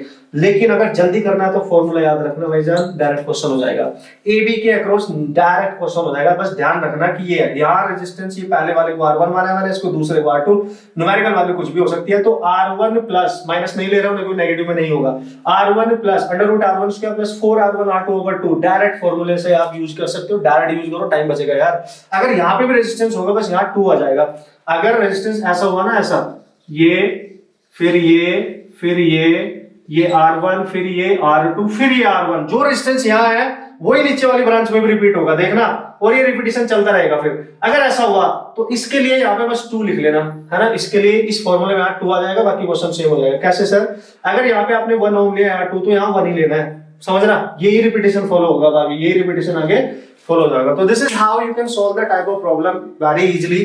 थोड़ा सा मैंने अप्रोच आपको बताना था। अब लास्ट में इसमें अनबैलेंस वेस्टर्न ब्रिज का एक प्रॉब्लम बचता है दोस्तों, ट्राई करूंगा मैं आपको उसको भी सिखाने की, बाकी कॉन्सेप्ट हमने कवर कर लिया है। बढ़िया से आप प्रैक्टिस करें, क्वेश्चन सॉल्व करें, केवीएल आपको 100% आना चाहिए, नोडल मेथड आपको आना चाहिए, सेम पोटेंशियल मेथड, इन्हीं से काम बन जाएगा, कॉन्सेप्ट आपके बिल्कुल क्लियर होना चाहिए। ओके दोस्तों, एक लास्ट क्वेश्चन यार डिस्कस कर लेते हैं फटाक से जल्दी से, और आप देख सकते हो इसमें इक्विवेलेंट रेजिस्टेंस पूछा गया है, देख लेते हैं इसकी कंडीशन क्या है and how we can solve the problem. Okay, तो एक सिंपल सा प्रॉब्लम मैंने लिया है यहाँ पे, वैसे तो ये डबल सर्किट में भी पूछा जाता है, जिसमें डबल इस टाइप के सर्किट बनते हैं, बट पहले फंडामेंटल सीख लेते हैं, फिर उसको आप क्रैक कर ही लोगे, ठीक है। उसने बोला ए और बी के बीच में नेट रेजिस्टेंस फाइंड करो, फटाक से आप देखो ध्यान से। सबसे पहले अप्रोच क्या करोगे, सीरीज पैरेलल ढूंढो, सीरीज पैरेलल ढूंढेंगे तो यहाँ से करंट चलेगी तो बी पे जाके रुकेगी, तो उसके लिए रास्ता ये है, या तो इधर जाए या इधर जाए, इसमें जा रही है अकेला रेजिस्टेंस है, इसमें जा रही है अलग अलग जा रही है, मतलब इन दोनों में। सर आप बोलोगे ये तो यार पैरेलल है, पैरेलल नहीं है काहे को, क्योंकि इसका रेजिस्टेंस और इसका जो रेजिस्टेंस का एंड है वो तो इसी पॉइंट पे है, बट इसका जो दूसरा एंड है वो यहाँ पे है, इसका दूसरा एंड यहाँ है, इनके बीच में रेजिस्टेंस है, they are not at same potential.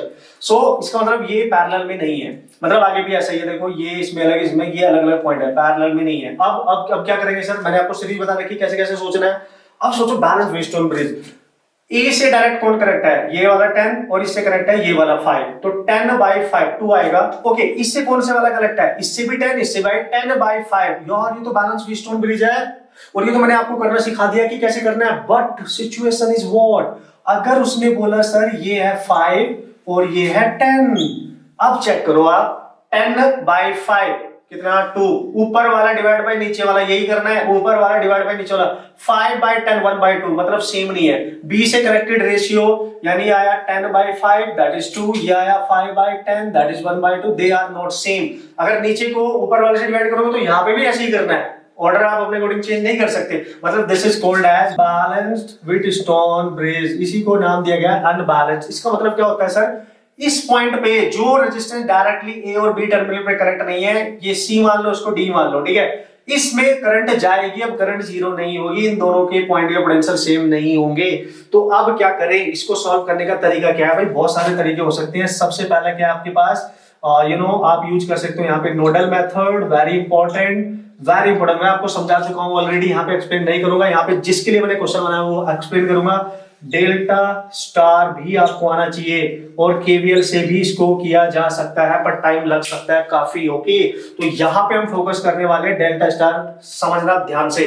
आपको दिख रहा है सीरीज भी नहीं, पैरेलल भी और बैलेंस वेस्टर्न ब्रिज भी नहीं है ना। अब क्या करें, अब हमें कुछ ऐसा करना पड़ेगा कि ये सीरीज और पैरेलल कॉम्बिनेशन में बन जाए। तो उसके लिए करना क्या है, ध्यान से देखो। अगर मैं सर्किट को ऐसे रीड्रॉ करूं, इसको आप ऐसे रीड्रॉबस टाइप की फॉर्म में इसको आप बना लो, देखो ये बनेगा आपके पास, इसको ऐसे बनाओ, ये वाला रेजिस्टेंस और नीचे वाला कुछ ऐसे बनाओ, आराम से देखना बस आप, हो जाएगा, टेंशन नहीं है। और ये ऐसे बनाओ, ठीक है। फिर ये वाला रेजिस्टेंस एज इट इज ऐसे बना दो, फिर ये वाला रेजिस्टेंस एज इट इज ऐसे। मैं लिख दे रहा हूं, बाकी आप खुद कर लेंगे, कॉन्सेप्ट में बता दे रहा हूं। ए और बी पॉइंट आपके पास हो गया, बाकी आप कर सकते हैं, टेंशन नहीं। मैं क्रैक करूंगा इसको कि करना क्या है। तो आपने ये 10 है, and this is 5, this is 5, this is 5, this is 10। Okay, अब आपको क्या दिख रहा है यहाँ पे कि यार सर ये ना तो सीरीज है ना पैरेलल है, नहीं बैलेंस हुई स्टोन ब्रिज। अब क्या किया जाए? अब क्या करना है देखो दोस्तों, इसमें ना डेल्टा ढूंढो। डेल्टा क्या है? ये रहा डेल्टा फॉर्म। डेल्टा फॉर्म ये वाली फॉर्म देखो, ये वाली एक को देखो, पकड़ो बस। ये पॉइंट ए है ना, इसको क्या माना आपने? सी, और इसको क्या माना? डी। बस इतना सा देखो, ये इतना सा समझना। इस ब्रांच को क्रैक करना है हमने। इस पर्टिकुलर ट्राइंगल जो दिख रहा है तुम्हें, ये डेल्टा जो फॉर्म दिख रही है, डेल्टा ही है ना एक तरीके से, इसको क्रैक करना है, इसको स्टार बनाना है, इस फॉर्म में कन्वर्ट करना है। मैं इसको ऐसे लिख दूंगा, इस फॉर्म में कन्वर्ट करना है, स्टार इस फॉर्म में, ये और ये, है ना। कैसे करते हैं? ए पॉइंट से कनेक्टेड डायरेक्ट जो ब्रांच है उनको देखो, इसको और इसको, इन दोनों से मिलके एक नई ब्रांच बनेगी इनके बीच, ऐसे समझ रहे हो भाई, ऐसे, ठीक है। और इसका रेजिस्टेंस कैसे निकालेंगे? जिन दो ब्रांच से मिलके बनी है उनका प्रोडक्ट लो, और 1 2 इस पूरे डेल्टा में, इस ये वाला सर्किट भूल जाओ अभी, 1 2 3 है, तीनों का सम लो, 10 + 5 + 5। यहां से जो भी रेजिस्टेंस आएगा वो ये यहां लिखेंगे R1, समझना।